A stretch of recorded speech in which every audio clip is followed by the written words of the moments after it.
Hola, amigos and amiguettes. We're out here about to break down week 10. Welcome back to NFL Bell. But first and foremost, I'm gonna, just pass this on to Mr. Gordo, because we had the shoey bet. And out of all possible scenarios, -3 is what it landed on in that Vikings game. So, Gordo, the floor is yours. Well, let's talk about this for a second, okay? When I got invited onto a show, I didn't know there was going to be repercussions for this, guys. I don't know if you didn't know a show with Wiz and I was going to have repercussions. You fool! No, man. You I know that is my fault. You want to share some of that nice whiskey? I don't know, man. Are you or talking scotch, about whatever you got? I have no idea what you got over there. Are you talking about Talisker with a nice peppery and peaty taste that I spent a fortune on because I deserved it because the Phillies lost? Sorry, Phils. I've been waiting to drink this, so I will drink with you because I have been waiting since I bought it to drink it. So, for those who are not aware, last week I hopped on the show as a guest because you know what, these guys they've been killing the game, and I wanted to add some variety because if they can't be winning all their picks, I had to add some losing bets, right? Of course. No, don't worry. We right the ship this week. But when they were indifferent on a game, when they went +3 and they went -3, who covered the middle? I am the middleman. I had to cover this. I had to take over and take responsibility. And you know what? It lost. Not only did I miss the slate because I was playing hockey, but I suffered a concussion. My Bills lost. And I had to do a shoey in a full 10-minute period. Now, if that isn't a sign that we are going to hit big this weekend, I don't know what is. Because that's just like perfect count. I don't know. We're ready to. What's this wee shit? Are you from France? I went 6-0. I know you did. I lost. This team behind me 6-1. Sorry, the Ravens were awful. I lost to the Jets. I had to get subtweeted by Liam Picks Fights today about football. Man. Right. Well, this is what I'm gonna do. I'm gonna remove Lou and I from this just so the chat can see everything, just a full screen of Gordo hitting the shoey. So there we go. Now, there are two things for this, right? I've done shoeys before, but they've been celebration shoeys. They've been Ty Tuivasa winning shoeys. Now, to prove, you know what, who I am, we don't just do shoeys because this is the Whiz Bets channel with people like LouBetya, but we do Canadian shoeys. So we get our Molson Canadian because we got to really rub it in. And by the way, I had to choose the cleanest shoes I had just for this. I even washed them for this. But we have to add in something extra, which is the Canadian Club, because Canadian is really what we're going with here. So it's Wednesday at 12:15. I have class tomorrow morning because you know what? I hate myself. But we're going to make this fun. I'm talking on a channel. It's not even mine. I can say whatever I want.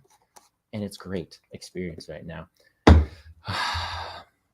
Oh, by drinking this with the holes in the bottom of my shoe, I cheers to LouBetya, to Whiz Bets, and I wish us all some great betting endeavors. Cheers.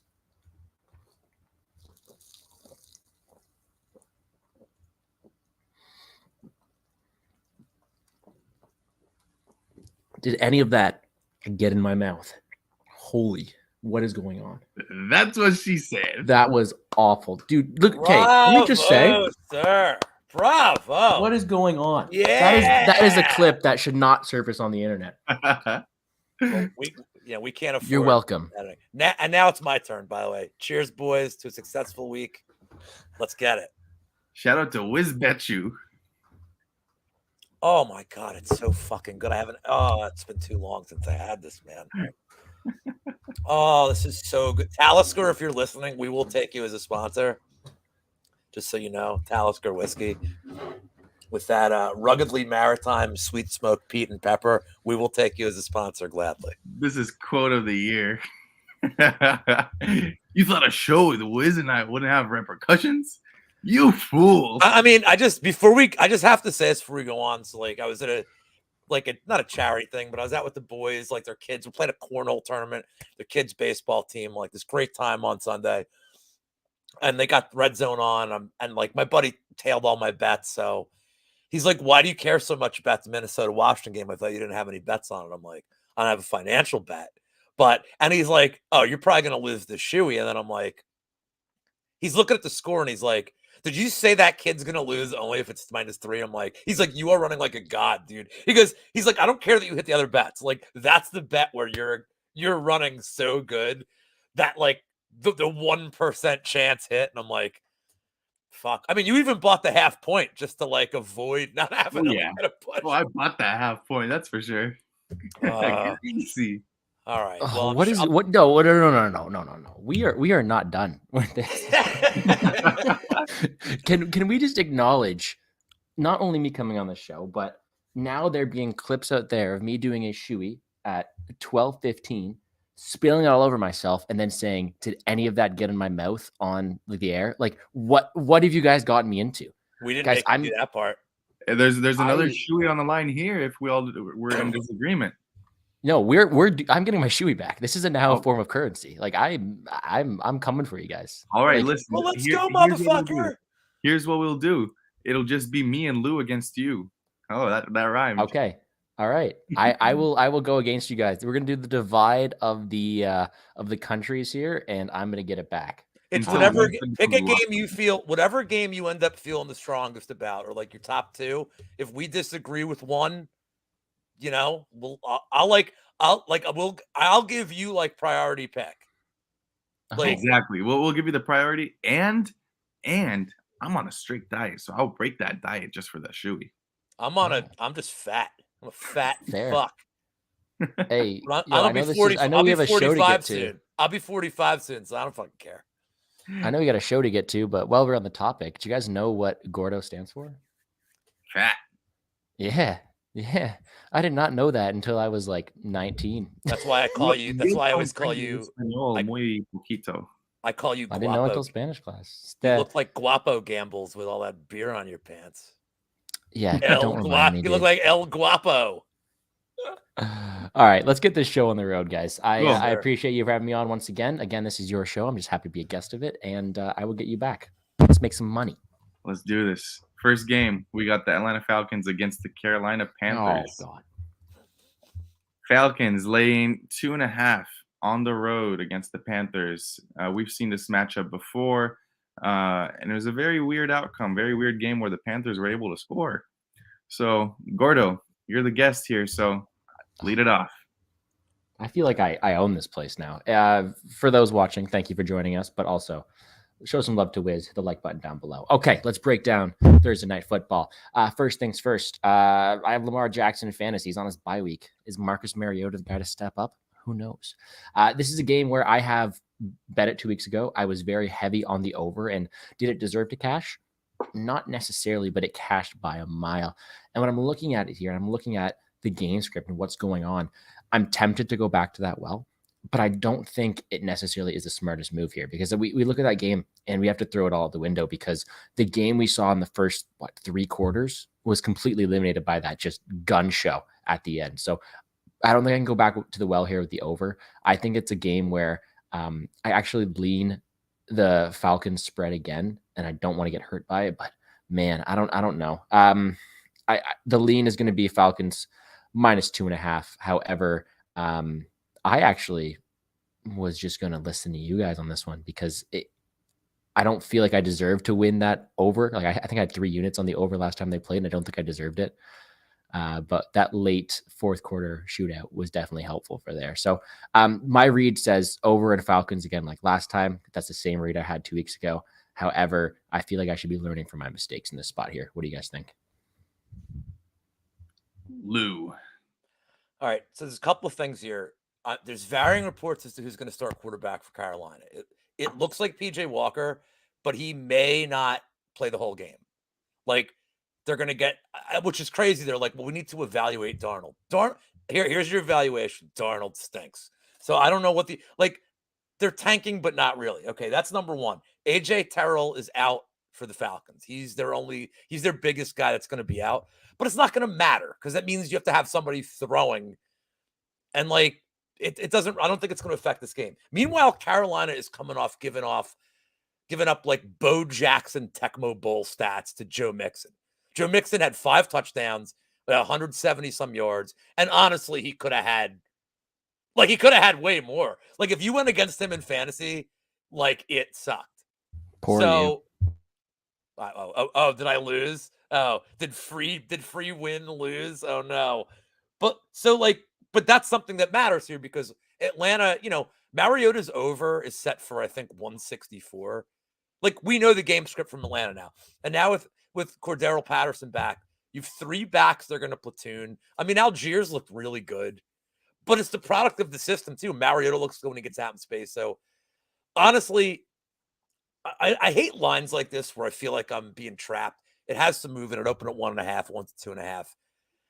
But man, at some point, Atlanta's 6-3 to the number. At some point, do you just think that maybe they're just like kind of they're a decent team? Like I mean, like, does the NFC South kind of stink? Yeah. But I think Atlanta's like not terrible. So I'm gonna roll with Atlanta. I don't love it. The 2.5 is like, it feels trappish. There's another 2.5 we're gonna get to that feels trappish too. It feels a little trappish to me, but look, man, one game on the slate. I'm gonna take the shot here with Atlanta. It's not gonna be as close as last time. I think either they lose outright or they win by like 14 and just run them into oblivion. So short week that just gave up a lot of rushing yards. D-line a little banged up on Carolina. A huge rushing attack coming their way. Give me Atlanta, even though it seems almost like kind of too obvious here. Are you guys ready? Yes. Uh-oh, he's locking it. Locking it low. On a Thursday? He's not taking around.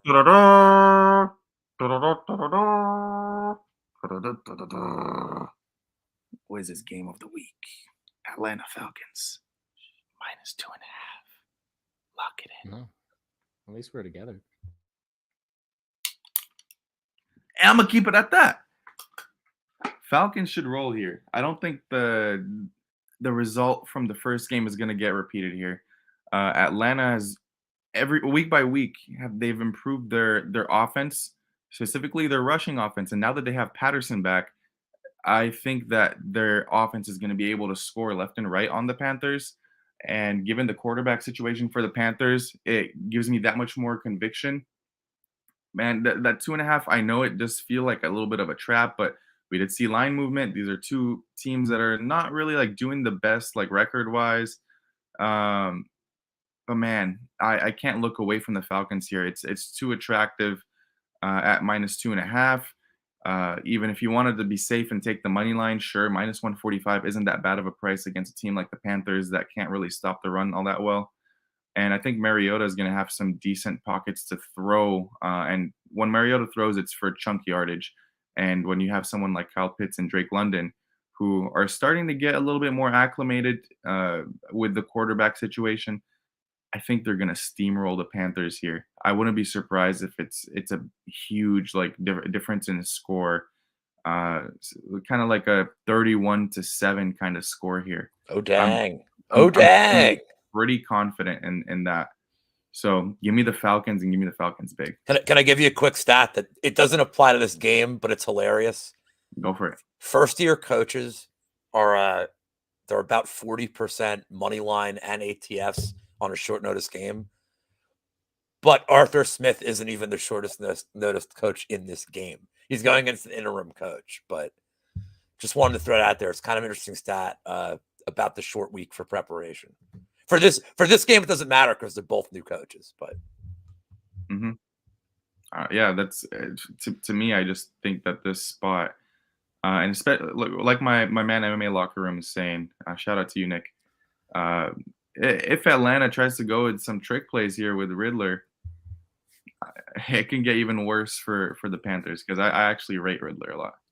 But Mariota's fine for what they're trying to do. Yes, just to be a huge rushing attack, like I think he's fine. And like, look, man, Cincinnati made me a lot of money last year, so I won't get down on my dude here. But Mariota's been fine. Yep. I mean, they're 6-3. Like, like really, you can't complain about him too much. Exactly. That's why I don't think that it happens. But if they wanted to throw a couple trick plays, I wouldn't be surprised. I would like that. But yeah, it looks like we're all in agreement. Prop wise, I do like the over for the rushing yards, Cordero Patterson. I do like him in the touchdown market as well. Wiz, you got a game of the day for Sunday then? If your game of the week's on Thursday, or like? Oh, there's one more. Oh, there's another one. Oh my. There's I'm two. getting spoiled. I should get drenched in beer all the time. Hopefully that's the one we disagree on. If you guys have never seen the show before, also I'm writing everything down and we will recap at the very end of the program. So Cool. that you know all the picks. You know we're in danger when lose the organized one. Right. And like the statistician or whatever. But look, you ready to go on to the Bayern Munich special here? Bayern Munich special. We have the Seahawks against the Bucks, tackling in on the huge market in Germany. Germany is actually a huge NFL market, so this is going to be a fun one for the crowd. And we have the Seahawks getting 3 points here. I wouldn't really consider this a home or away game for either team, but Lou, kick it off. I was going to ask you a question here, but I think you're going to answer it. Go for it. All right. So ATS Seattle 6-3, Tampa Bay 2-6-1 to the spread. Seattle's a slightly better than 500 on the over. Tampa, not surprisingly, 2-7, awful to the total here. Here's my problem. Everything in my gambler's intuition tells me do not bet this fucking game. That it's a trap. That this number is just every metric tells you Seattle should blow this team out. The only thing the only disadvantage they have here is that they got to fly 6 hours further. Or as my girlfriend asked, why can't they just go the other way? Why can't they just fly over Japan? And I'm like, it's still, the world is a big place, and it is a long trip either way. So like I said, every metric points to Seattle. The one thing Tampa's good at is shutting down the run, but they don't really need Kenneth Walker to have a big game here. I think Lockett and Metcalf do their jobs. But I'm telling you right now, like going beyond the stats, there's something in my heart. And I trusted at this point in my life betting this sport since the frozen tundra in 1962. If I don't feel good about a spot, I don't take it.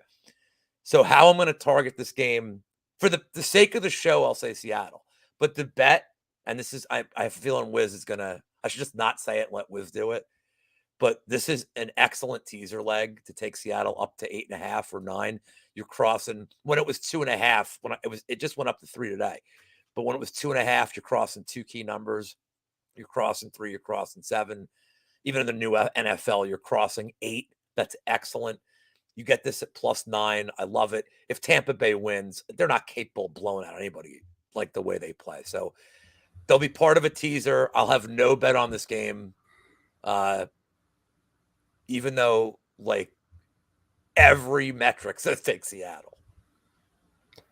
Hey, so you're telling me that in the Germany game, you're going to play the teaser to +9.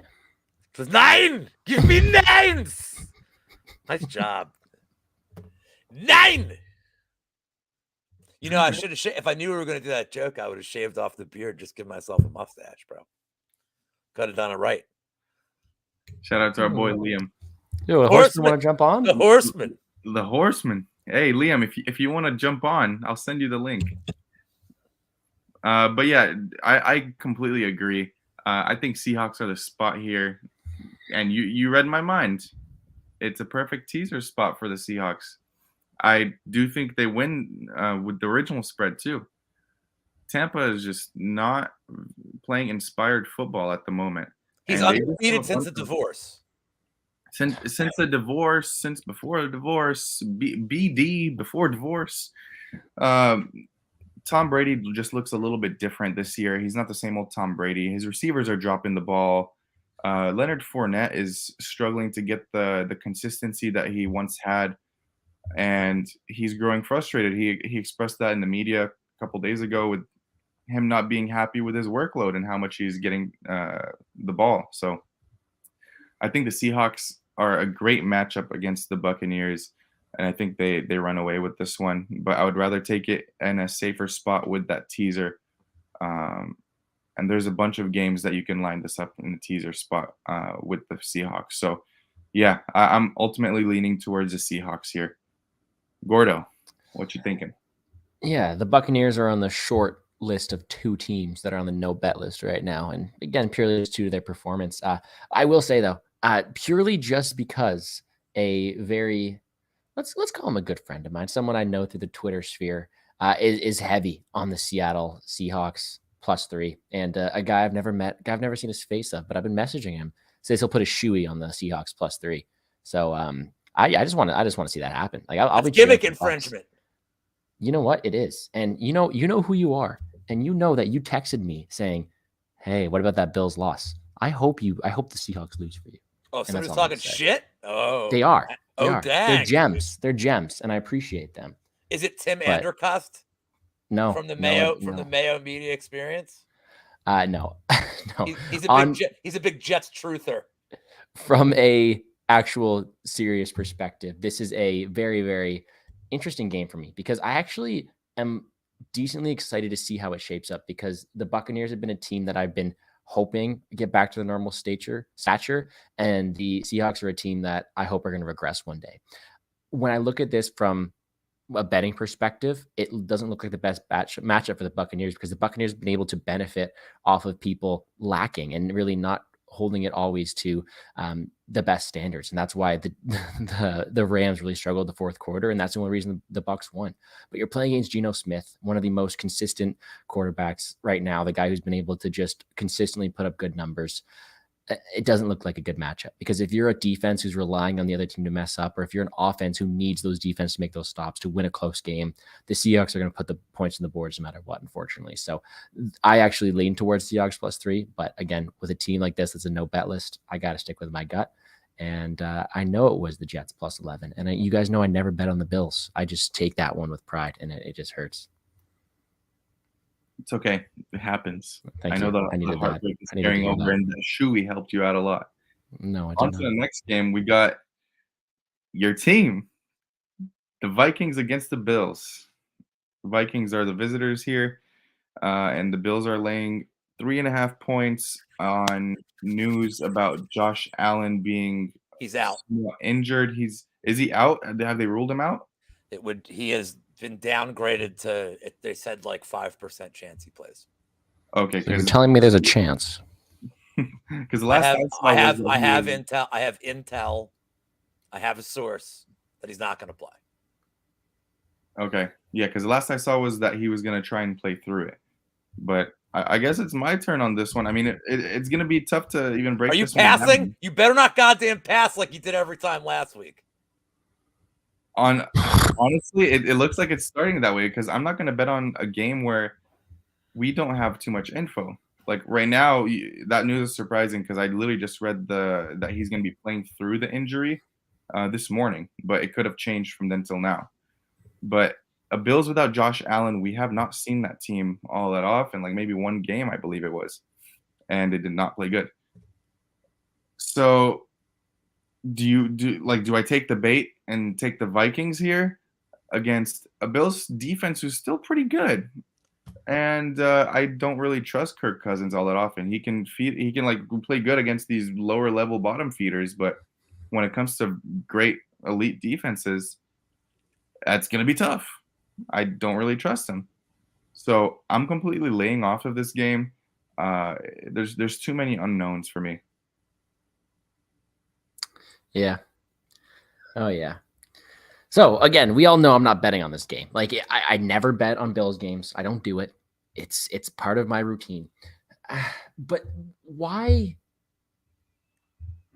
in a Case Keenum revenge game? And why do we have like I think the total should be a bit lower.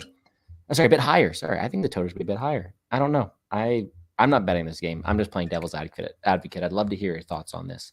But I'm not betting on it. I'm gonna be sitting back. I'm gonna be counting all the money I made from Dan Hooker and just really see what happens. No, I'm not bringing hookers into this. Don't you worry. I do think it's gonna be a fun game. I will be cheering for the Bills. I'll be cheering my ass off, no matter who's at quarterback, no matter who's breaking my heart if they lose. I do think that this game goes over, but I will not be betting on it. So the man who's been waiting for his turn for this one, the man who actually DM'd me his pick prior, is going to tell you what's going on. Uncle Lou, take it away. Yeah. So Gordon and I talked about this all morning, and there's a couple of reasons I am gonna fucking hammer the Bills here. Hammer them. Case Keenum is one of the top 5 backup quarterbacks in the NFL. Do you know who's also a top 5 backup quarterback in the NFL? Kirk Cousins. Kirk Cousins. Because he's not that good. If you're telling me that Kirk Cousins to Keenum is such a massive difference, it's not, because the Bills have so many skilled receivers. Other than Justin Jefferson, who finally scored a touchdown to the amusement of like everybody, like they finally looked at him. I don't know where the Vikings are like so much better. Like, I mean, you can give, if you want to give me Dalvin Cook, like, okay, like that's fine. I get it. But like the Bills just got Naheem Hines and they throw 90% of the downs. So you literally just have another receiver on the field who's awesome. Cook gets bottled up. I don't want to argue with Wiz about how elite Hawkinson is. I don't have this argument. You saw last week? But Dawson Knox is like, but don't tell me Dawson. I'm saying is there's no position on the field on offense other than Jefferson. But like, are you going to compare Jefferson to Diggs again? Is it a massive trade-off? Like Jefferson's an elite receiver. Like I am not saying Jefferson's maybe not the best receiver in the NFL. I'm saying position to position. Like, is he that? Like, if you had Diggs instead of Jefferson, like you're still putting up crazy numbers. Like, there's not like a huge drop-off. Also, again, and this is some old school experience. Man, when I see the public fucking hit a number like this, when I see so much of the handle going on a bet, it is just my eyes light up here. And look, this number is going to, what do you think this number will get to? This could get to a pick 'em. I think this honestly could get hammered down to a pick 'em. Give me the Bills at home if they get to under 3.5. Gordo brought up it's Case Keenum revenge. There's just so Diggs much revenge. And just so you know, Josh Allen will be serving as the backup QB. Like, they don't want to have to use him. Like, they're setting up the rest of their schedule. If they have to use him, they will. What if he has to play the second half of this game? How much do you like the Bills under a field goal? Like, you're getting recency bias. The Jets game, yeah, it was weird. It was divisional. The Jets played really well. The Bills, I just could not convert a third down. It was nuts. But, man, there's just so much, like, public steam on the Vikings that I'm waiting. This number's going to get under 3, and I'm going to be all about it. So, give me the Bills. I don't know how many units I'm going to throw on this. I will update it. Like Sunday morning, I will post it. But, man, if this number gets, like, to 2.5, I'm going to smash it. You never talked about the total there. What you think on that?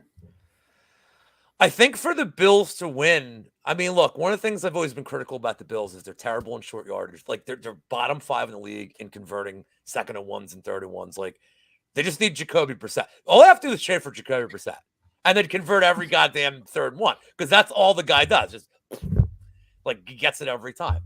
They're weirdly bad in short distance, but the problem is I kind of think the Bills, like, we're talking about Naheem Hines being a receiver. We're talking about Dawson Knox. If Case Keenum's in there, can't you just see drives where he's dumping off to Hines for 5-7 yards every play? That basically serves as the running game. I mean, I know my guy Wiz is not a fan of Devin Singletary, but he's been better. You can't argue he's not like, but Wiz, he's been disappointing in the past, but he's having a better year. Singletary's been serviceable. If they're just, I don't know if he might get shut down here pretty easily, but I think they're just going to be throwing Hines a lot of short passes to Knox. I think Gabe Davis is going to get a lot of looks because they're just going to try to take away Diggs. I think the Bills can chew up the clock with like 8-9 minute drives. I really do. And like the Vikings, man, I mean, I know they're 7-1. Like, I get it. But what happened the last time they played a good team? Played Philly. They lost by 80. Philly just scored again on Minnesota. Like, that's how bad that game was. So I don't trust Kirk Cousins in big games. And Case Keenum, man, he's proven that, like, he's pretty capable, like, backup. And look at the weapons this guy's going to have for this game. So You're not wrong. You're not wrong. But the thing is, what Case Keenum do we get? Is my question. Are we getting the Browns Case Keenum, or are we getting the We're Vikings? probably getting game manager. We're probably getting game manager Case Keenum, but again, their skill position players are so good that I'll take the chance with them. Like and it's still Kirk Cousins, man. This is like the Bills are playing Kansas City, where I'm like, oh shit. Like it's still Kirk Cousins. Bills defense is playing really well. I mean, like I said, last week's an outlier. Like, but I'm gonna plant my flag on this, man. If this number goes to 2.5, and it will, I know it will. Give me the Bills all day. For like, I'm talking like 3-4 unit bet here. That's how confident I am. Thank you. That's Thank my you. confidence level. Awesome. All right. I'm happy to hear that. I cannot tell if he's talking to me or not because he's looking like that. No, way. I am. I am definitely talking to you. I would take anything for a nice little vouch on my Bills. Can you tell I'm a fan of them? I don't know if I ever say it anywhere. So No, you haven't. You should get a hat. You should buy a hat and a jersey. I should get out of the way of the jersey too. You should hang it up. Yeah. Mm-hmm. Sorry for the rant on this, but like this is a game the public's gonna steam Minnesota. Like I'm just telling you, you're gonna like weird shit in the NFL happens when so much action is on one team. It's gonna be fun to watch. I'll tell you that. It's gonna be a fun game. As a gift for talking so much today and stalling it out, I'll send you over the timestamp so you can throw them in the description for everybody. Yeah, buddy. Yeah, that's how you do it. Shoey stamp. Shoey stamp. That's the new rule. Cool. Let's move on to the next one. We got the Detroit Lions against the Chicago Bears. Currently, the Bears are sitting at -3. And Gordo, I believe you lead us off with this one. Like, there's no reason. Sorry, there's no two teams that could make me want to bet the over more right now. I'm an over better. You guys know that. And with these two teams, especially again, the Lions have they've been questionable. But the way that Justin Fields is playing, the way that the defense of the Bears has been, this could be a shootout and have that written all over it. Justin Fields is the QB1 in the last few weeks. Like, this guy has been on a mission, and all power to him. I'm cheering for his success. I live with a huge Bears fan, so I got to hear about it. Poor me. But I think this is going to be a fun game where I just want a shootout. I want to see Fields run all over him. And I'm sorry for looking this way. I'm looking to see what his props are at. His rushing prop is 58 yards. Interesting, because he could just definitely go for a run. What did he have last week? 179. Yeah, he broke the record. Like, he broke the NFL record. I have a feeling that this is another game where he's able to showcase that those legs of his, because who needs an arm when you got legs like that, right? I am also curious what his passing yards are. 180. Like, imagine a total being set at 49 and the quarterback's passing yards is 180. That is hilarious to me. That is awesome. I do side with the over, though. I do think that this is one where you're going to get yourselves a nice fun game. Both defenses have been questionable of late. Both offenses have, you know what? I know the Lions have had their struggles, but both offenses have these dynamic pieces that are able to go out there and score shootouts. Give me the over. Give me a fun game. I will be. Oh no! Put the Jets hat on, man. What's going on, gentlemen? I had to come in repping. The horseman on this guy? Dude, I heard an Ohio old expression. I heard an old expression. It went something like "good teams win and great teams cover." And the New York Jets, they're a good, great team. As far as I can, that syllogism, it just ends with the New York Jets being a good and great football team. So God bless the New York Jets. Made my bank account very handsome this weekend, and just looking to keep the ball rolling. I absolutely gave some back on the New Orleans Saints. So need you guys to coach me where my dollars should be flowing this weekend. Don't you worry, Liam. Get a new shirt. Oh. That's the first thing I'm gonna tell you. Get that goddamn. You don't like top 5 teams in the country that contend each and every year? One team outside the SEC that actually has an impact? I mean, geez. No. I don't know what else they need to do for you. Let's go Bo Nix. Go Oregon. Down. Come on, man. Let me just say, Liam, as much as you have beaten my team, and as much as it hurts for me to admit, as a wise man once told me, it's us against the bookies. So for you to make money on that, all power to you. I had no investment on that game. I just had an emotional investment. And you know what? It was drowned today They were in that crushed. shoe over there. So that shoe took my investment right there. So all power to you. Back to this game. Give me the over. Give me a fun game. And you know what? Give me Justin Fields over in passing yards. Like, I think that he's able to finally get that going. And I know it could be a controversial take, but 180 yards against the Detroit Lions defense with newly acquired assets and him finally passing to Cole Kmet, wouldn't mind that. All right, Lou. All right. So, and I just to give Gordo a little more confidence in his bet, this is the only game on the slate where both teams are better than 500 on the total. Only game on the slate where they're both above 500. So both Detroit's 5-3 to the total. Chicago's 5-4. Initially, I thought the over, and I have come up with what I think is a better bet. I am gonna, and this is, I don't want to steal Wiz's bit, and I can't believe I'm gonna do this on this game. Chicago is one of my favorite 2 bets of the week. There's a couple of reasons.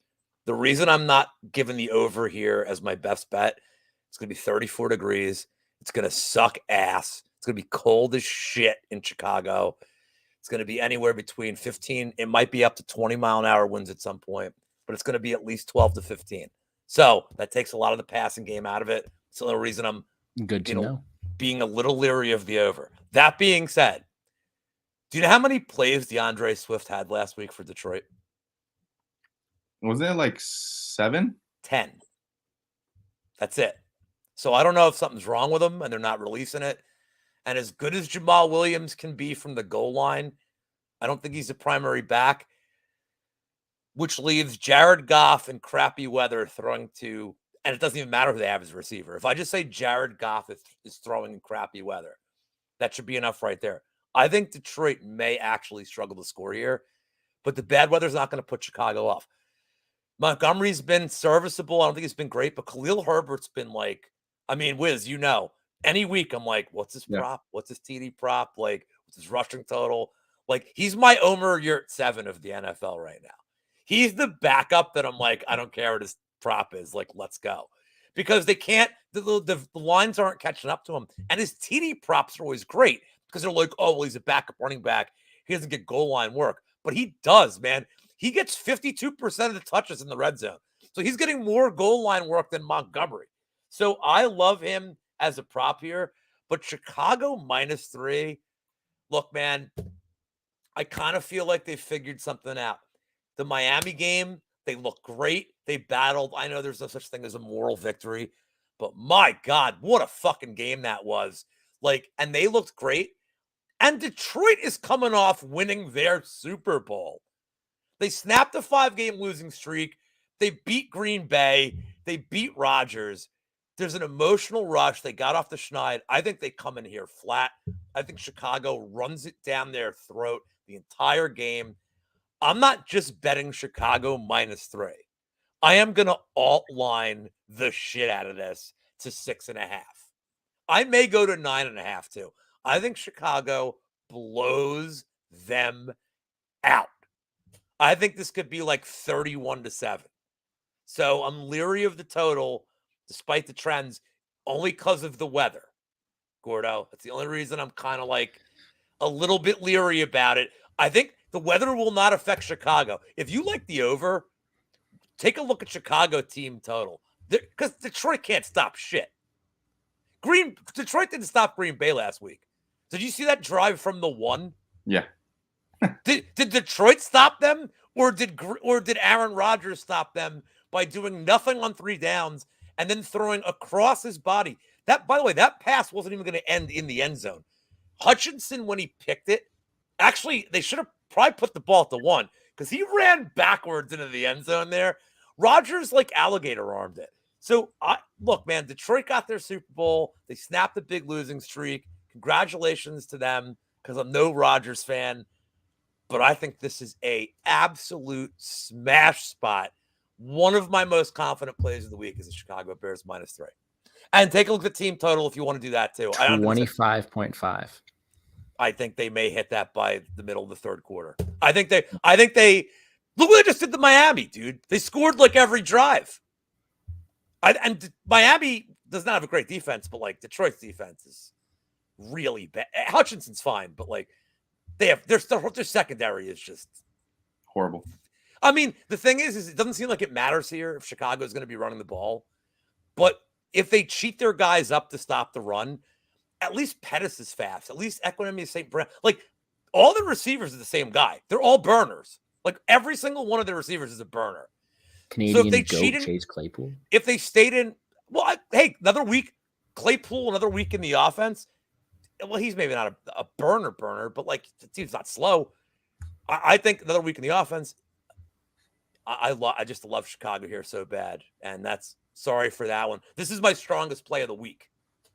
So, All right. Stone Cold Lock of the Century of the week. Fair enough. I love it. Liam, do you have anything to add on this game?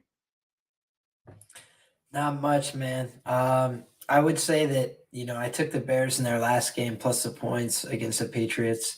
I like that spot for them a lot more when they're getting a lot of points and I don't have to rely on the Bears offense. But this is not a spot that I'll probably be on, honestly, on either team. I would look for an anytime touchdown on Justin Fields. I feel like that's pretty solid here. It hasn't been released on most books from what I'm seeing, but it looks like it's going to be pretty short plus money, but I think he gets across the goal line. He's like their number one rushing threat, basically. Khalil Herbert is actually set at a lower rushing yards prop than him. So take that for whatever it's worth.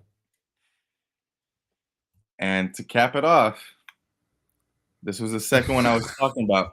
Another one. Yeah.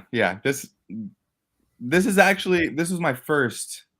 Originally, this was my first smash spot of the week, and I didn't think I was going to have a second one. And I was looking ahead to week 10 from a couple weeks ago. I like to prepare pretty ahead in advance, and I wasn't sure if Patterson was going to be back. I wasn't sure how he was going to look. And last week's game on Sunday, Patterson looked like his old self, and he looked great.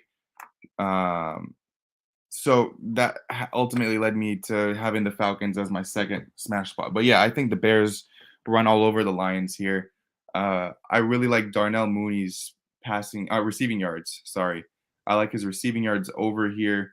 And most reliable target, the highest downfield threat for the Bears in the passing game is Mooney. He can eat up the 30 yards in one pass, to be honest with you. His receiving prop is usually set around like 45 to 44-ish. So I'm going to be on that. Last week, I remember I gave that out on the Saturday night late stream, and he missed it by like 1 yard. Over 43.5. The man had 43, so half a yard. The line is 42.5 now, for the record. Okay, perfect. Yeah, I think that's a solid look here if you're not looking to play either side. But give me the Bears. I'll probably buy half a point to get to that 2.5, just so I don't get hooked at the push line. I just think it's a setup here, and they've been looking really well, especially at home. It gives me that much more confidence. I'm sorry. Oh no, you're good. You're good. Go for it. As I love the Horsemen, and I've recently come into some significant money lately, I'm going to put in a 5-leg same game parlay for us. We'll just split it 4 ways. I'm going to go Bears minus 2.5, the over, Mooney TD, Fields TD. So a little bit from all of us, a little bit of legs from all of us, 5 legs with two TD props in there, and the Bears and the over about like minus 110 odds each. Actually, the Mooney will be about one. That might be like 30 to 1 to get that one. So that might not be bad. So I'll only do $100. Let's ship it. I've recently come into a shipment of Fabergé eggs and awesome necklaces and World Series futures. So were you in the James Krause Discord? Is that why? Yeah, that guy. Who told you about that? I'll tell you what, I'd probably be rich if not for MMA bets. Thankfully, I'm not like a content creator who does MMA picks multiple times a week, because that would just kill me. It would kill my income to be that guy that tells people who to bet on fights. Thank God I just stick to NFL once a week and Danish handball and shit. Cool. So we can move on to the next game. It's Denver at Tennessee. Lou, I think it's your turn to go first this time. Great. So I've been fired up about a few games. I'm letting you know these next couple of games. Now, total pass for me. For the sake of the show, I'll lean Denver because this number is screaming at you to bet Tennessee. This line is, just so you know, this line is set as if they anticipate Malik Willis to start again. I have looked all over the fucking place. It's very 50-50 if Tannehill's going to start or not. This is a game that screams leave it out. Denver, Gordo mentioned his no bet list. I don't have to ask Wiz. This is our no bet team. Like, if we have a no bet list, it starts with Denver. Fuck the Broncos. From a betting perspective, they may be all nice human beings. So no bet for me. For the sake of a pick for the show, I'll say Denver because I think the line is fucking weird and they're just begging you to take Tennessee with this number. And Denver is off a bye week too, by the way. Must be stated here that I don't know if Nathaniel Hackett learned how to coach in 2 weeks. I cannot imagine he did. But Tennessee's also coming off not just a shorter week, but an overtime game in a really like emotionally draining game with Kansas City, where Wiz and I have to mention, did not agree. I said this number is way too wide. But I said first half. I mean, it didn't matter, but Tennessee got it done. But this is just sketchy as shit, this game. Denver for the show. I'm done. Cool. Liam. Yeah, I feel like the Titans are a good team despite their record. Obviously, the quarterback situation is not very good, but I felt like it was a really impressive performance to have a backup quarterback and still put up that amount of points. And just seems like they sort of shut off in the second half, but it's not like Denver Broncos are putting up a lot of points in any of their games. Not a really dynamic scoring team, and they make a lot of mistakes as well. So I do think that the Titans should probably be favored, but it's really just a coin flip type of game. So not going to be investing on the money line here. Might go back to the well with King Henry. He got me paid handsomely this weekend as well. Hit Derrick Henry anytime, and then hit the double on the 2 touchdowns. It was plus 350. Didn't understand the line. He's basically their only offensive threat. So went to the well there. So I just felt like the Titans are a better football team than their record indicates. But, Denver Broncos, pretty forgettable squad this year. Better quarterback situation right now, despite the fact that Russell is cooked. He's a veteran leader with experience in big NFL games. I think he's better than the alternative. But if Tannehill starts, I actually think I would favor the Titans probably by 3 points here or a little more. And I'm an idiot, guys. Just keep that in mind. Yeah, I kind of share the same sentiment there. I do think the Titans are the better football team. Broncos defense is legit, though. This game just screams at me, and it's just telling me, Bronco country, let's not ride. And I'm not going anywhere near this game. For all we know, if it's not Tannehill starting, this could be a freaking 9-3 game. Very low scoring, where no offense gets any success. And when you're looking at the Titans, a lot of people are going to be betting this 2.5 just based off of their performance against the Chiefs. But let's not forget that they also have offensive woes. They have a rivalry with the Chiefs that dates back a long time, and they play well against the Chiefs. It's the one team that the Titans know how to play against. If you look at the rest of the season, they haven't really been that impressive. You take Derrick Henry out of that spot, out of that team, they're not doing anything. They're not moving the ball. So I'm completely staying away. Bronco country, let's not ride. Gordo. Yeah, Derrick Henry's gotten all 4 of their touchdowns over the last 3 weeks, so that's always fun, right? Like, what are they going to do without him? With that being said, He's only minus 130 to get a touchdown. Cool. Like, I don't know. Greg Dulcich has been my guy in fantasy for a couple of my leagues, and his total still set at around 40 points. I think he Who? gets that, I'm sorry, who? Your boy, who? Yeah, the one that LouBetya gave me that first touchdown score on. Thank you, Greg of course, as Dulcich! always. Yep, the goat. But I've been riding with him the past couple of weeks, just on some over and receiving yards, and they're still around 40. So I might play that again. But with that being said, I played Isaiah Likely last time. So what do I know about these rookie tight ends? I do think he gets that either way. Moneyline side, not picking it. You guys know me. I'm going to lean towards the over, but this is actually the second team on the no bet list. So not a big fan of betting on the Broncos. I think it's Derrick Henry, touchdown scorer. I think it's Greg Dulcich over in the yards, and I think we move on. 3-13 combined to the over this season, guys. Just so you know. Disgusting. Yeah. Just letting you know. I'm saying, just letting you know, like, because I looked at this total and I'm like, God, 37. What is Iowa playing? Like, this is terrible. Like, there you go. There's your Ohio State joke, Liam. Is Iowa playing in this game that is 37? What we got next, my man? Next up, we got Jacksonville at Kansas City. I hope I'm not first. Nope, Liam is first, actually. So, Liam, lead the way. Oh, boy. I think that the Chiefs are going to win this football game. I think that the Chiefs are probably going to run away with it. I did a quick glance at the markets here. It looks like, this is shaded pretty heavily towards, a lot of points being scored. They've got juice to the over 5.5 touchdown total. Pretty significant. Not a lot of football games are booked at the 5.5. And when they are, oftentimes it's booked with juice to the under, plus money on the over. So in this spot, they're basically, indicating in the market there's probably going to be a lot of touchdowns scored.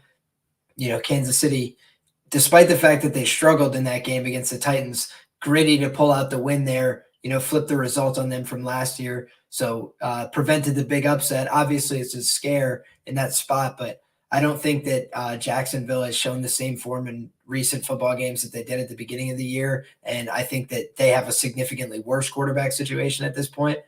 Trevor Lawrence is improving, but I don't think he's anywhere near the skill or talent of Patrick Mahomes at this point. So I like the Chiefs to get it done in a big way. And I'm going to be looking at probably Noah Gray anytime touchdown scorer. I'm probably going to be looking towards Juju Smith-Schuster as well. He seems like he's really got good flow going with Mahomes at this point. So those are the guys I'm going to be looking to get a hold of this weekend on the anytime touchdown market. You stole it from me. You stole it. You're a good man. I feel the same way. I think the Chiefs run away with it here. Juju Smith-Schuster, if you look at that last game against the Titans, by the fourth quarter, the man had 9 receptions. And it's one of the few games this season where he even got close to over 7. And I think he's starting to finally find footing in this offense. First couple of weeks, he was absolutely non-existent for the Chiefs. And now you could tell that they've built some chemistry. And I know they laughed about building the chemistry over Call of Duty, him, Mahomes, and Kelsey. But I could see that playing a big factor, just chemistry building right there and just communication.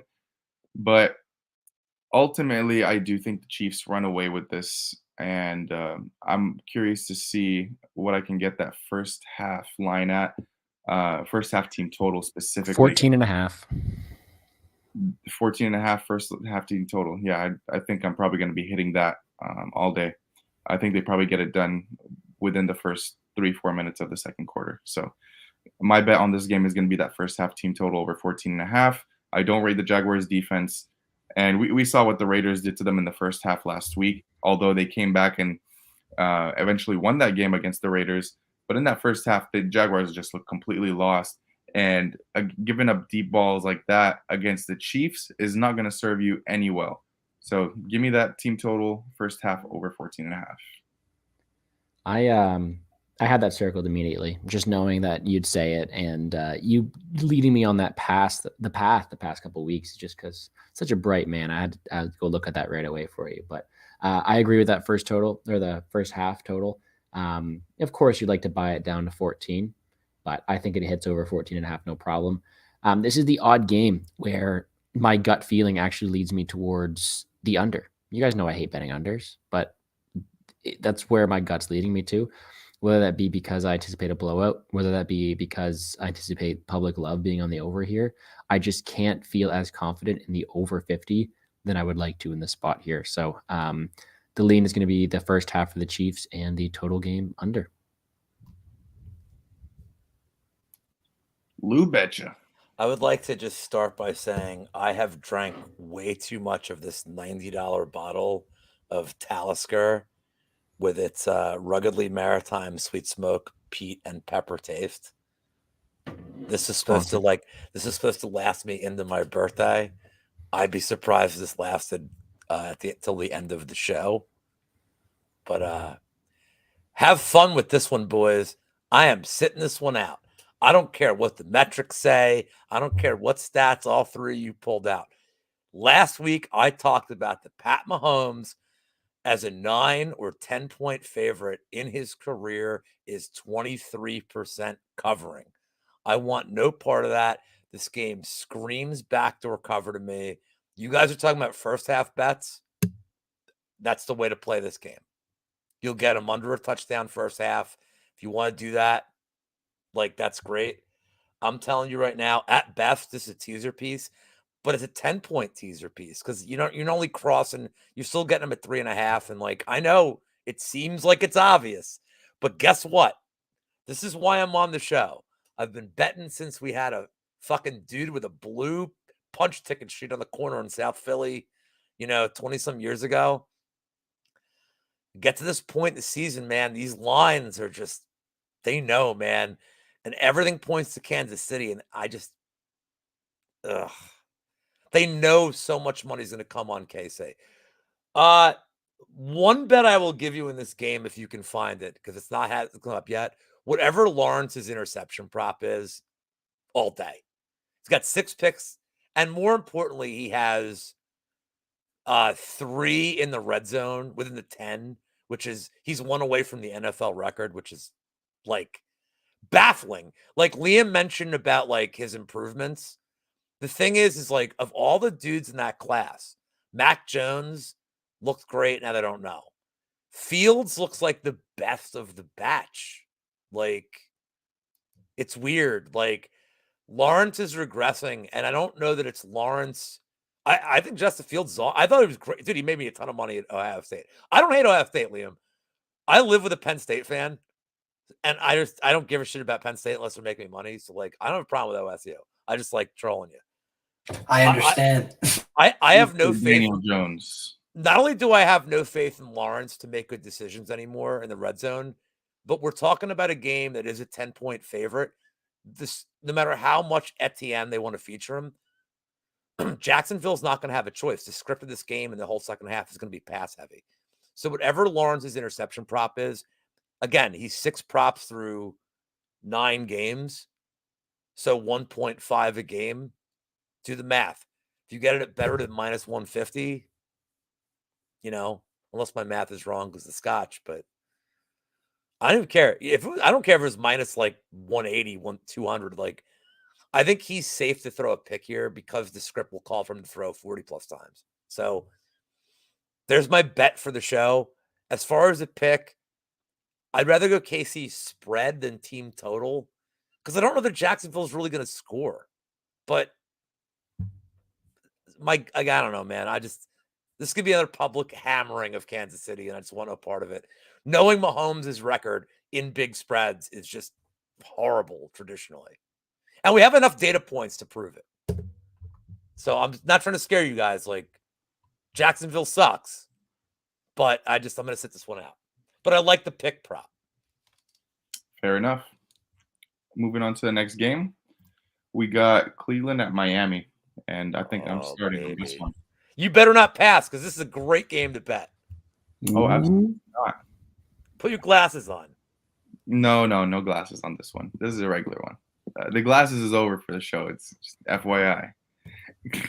I'm getting my glasses then. Go ahead. The only bet I like in this game is the over 49. That seems like a very achievable number for both teams. Both these teams like to run and gun. And Miami passes for chunk yardage left and right. They have their two top receiving threats in Waddle and Hill that seem unstoppable at this point in the season. And Tua's looking good back from the injury. On the other hand, we have the Browns who legit just rushed the ball through Nick Chubb, and he just carries them. He literally carries the team. And then out of nowhere, when you expect the rush, you see Brissett throwing like a 30-yard pass to Donovan Peoples-Jones, and there they are in the red zone. So I think this game is just going to be a track meet, and I like that over 49 a lot this week. So I'm just going with the over here. You can't go wrong with the Nick Chubb touchdown either. I think he's solid to get you a touchdown every single. Minus 170. I will pass. But yeah, Gordo. Yeah, not going to take too much time. I like overs. I always like overs, especially with this Dolphins team. But the one bet I'm going to go back to the well in for the third straight week is going to be Tua in passing touchdowns over. Set at 1.5 once again. Give me the over 1.5 passing touchdowns. I think it's another spot where it's going to be a run and gun game. It's going to be a high scoring one. It's going to be a fun one. Let's have some fun. I do think he gets 2 passing touchdowns, no problem. I think it's another high scoring game. Give me the over. Lou. Why spoil a goddamn good thing? I love the over here. It's my second favorite bet of the week, other than the Chicago Bears, which Weezy missed. I would like to add this, that Miami cannot stop anyone. They're awful. Like, their defense is it's almost like if Miami didn't have such a good record this year, we would focus on how historically bad Miami defense is. They are on track to allow the 6th most passing yards in NFL history. Like, in a season. It's like their defense is historically bad. Now, in all fairness, Miami had a lot of injuries. Their whole secondary was out. Like, literally their whole starting secondary was out for 2 games. So, I mean, I get it. And Miami just has to put up points. I would like to point out one thing. If you are trying to take a side in this game, if you are not comfortable with the total, I want to point out one thing. Again, it's not going to sound inherently obvious. I love bringing up ATS records on the show. I didn't do it the first week. Once we get 6-7 weeks of data, these ATS records they actually like play right. Just so you know, as far as the over goes, this may shock you. Miami's only 4-5 for the total this year. Now, a product of that is their totals have been set higher. That Buffalo game where it was like 105 degrees, I think that total was 51. Cleveland is 5-2-1 to the total. Like, they smash it. Here's the more important data point. Cleveland has lost 1 game this year by more than 3 points. That was that New England game where it got like really wonky in the 4th. And Cleveland actually like kind of made it a game too. So like Cleveland's been super competitive in games, even if the eye test and the optics go against it. So this number 3.5, man, I think people are going to hit Miami, and I would say be very, very careful. Very careful here. I love the total, but that's an interesting stat that I don't think people realize. Cleveland is not getting blown out in games. Brissett's doing just enough. Like, Njoku's been awesome. Cooper's been awesome. And you guys mentioned Chubb. I want to mention one really awesome stat. Liam, you're not used to me using stats and shit. Like, the internet's not, because I do MMA and I'm an asshole. I'm stat heavy on this piece. Pull up. When Cleveland has been down, you ready for this? When Cleveland has trailed in games by 17 or more this year, Nick Chubb is still getting over 60% of the targets. That includes receiving. And he's on the field for 80% of the snaps. There's times they go both backs. Cleveland is not abandoning the run even when they're getting crushed in games. They know. Like, they know that's their path. They have to have Chubb on the field. So, like, it's either max Chubb when they're down or it's min Chubb when it's close. But either way, it's Chubb. And everybody's happy when there's Chubb involved. So, yeah, I'm going to play the total, and I may take a poke. I actually may tease Cleveland here. Again, you're going to cross the biggest key number you get. I can't stress enough, by the way, before I pass this off, all these old hacks and anybody you see on the internet now that just says, oh, well, 7, it's not. But 7 and 8 or 8 is now like the biggest key number out there. There's teams that miss extra points. There's teams that go for 2 when they get their first touchdowns. Like it's a very different world than it was 10, 15 years ago. The 7 points inherently, mathematically, is not the biggest key number. 3 is always the key number. And it always will be in the NFL. 3 has to be the key number. But 8 is a massive key number in the NFL. Massive. So if you could tease a team to pass like to 8.5 or better, like the 7.5 isn't worth it. 8.5 is to me the analytical strict key number. So I like Cleveland being teased here to 9.5 against the optics. And the numbers back it.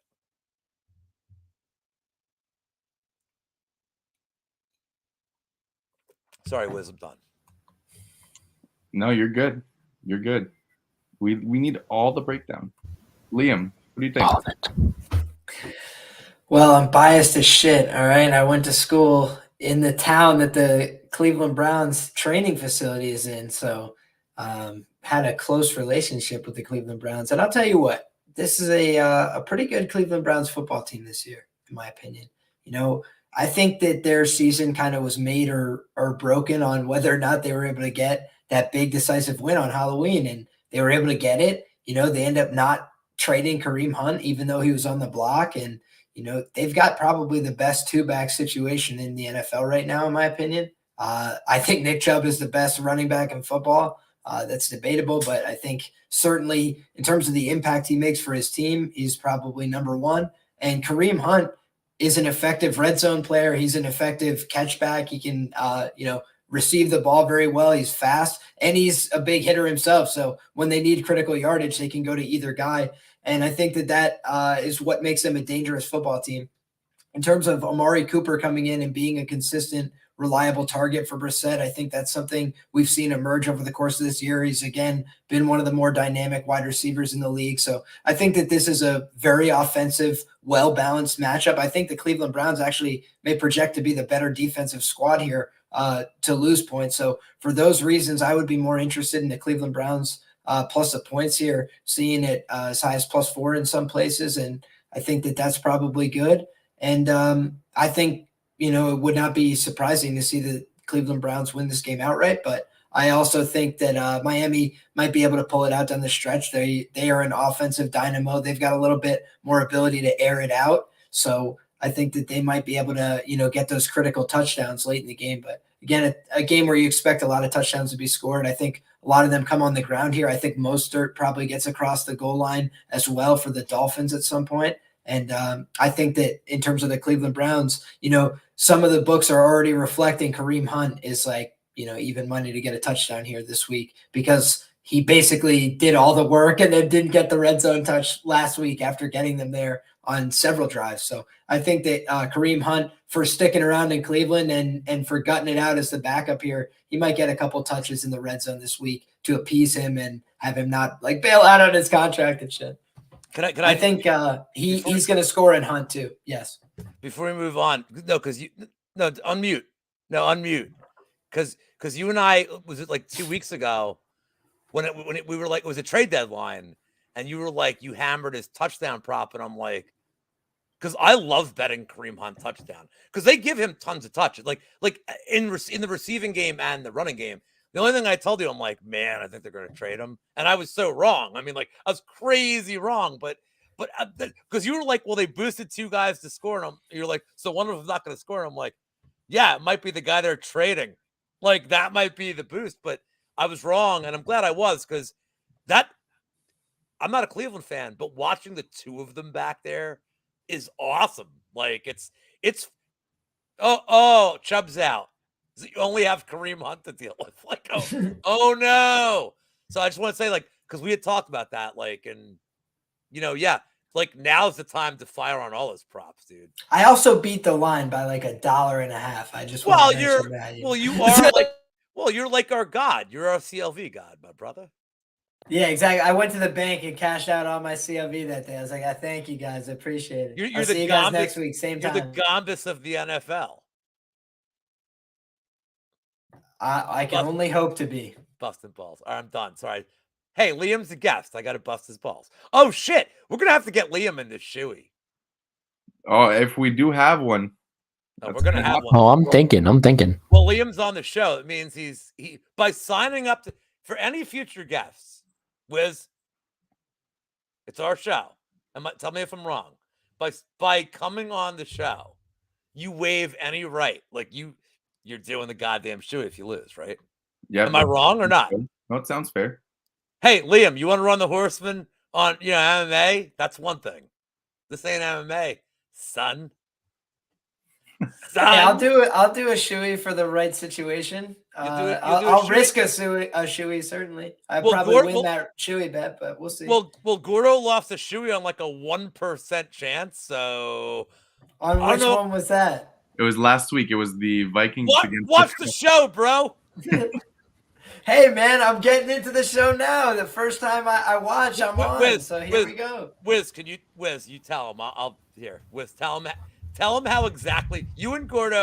Yeah, you don't want to let me talk about it? No, tell him. You don't want to let me talk about my suffering? Tell him the improbability. Hold on, Liam. I just want them to tell you the improbability of how Gordo lost.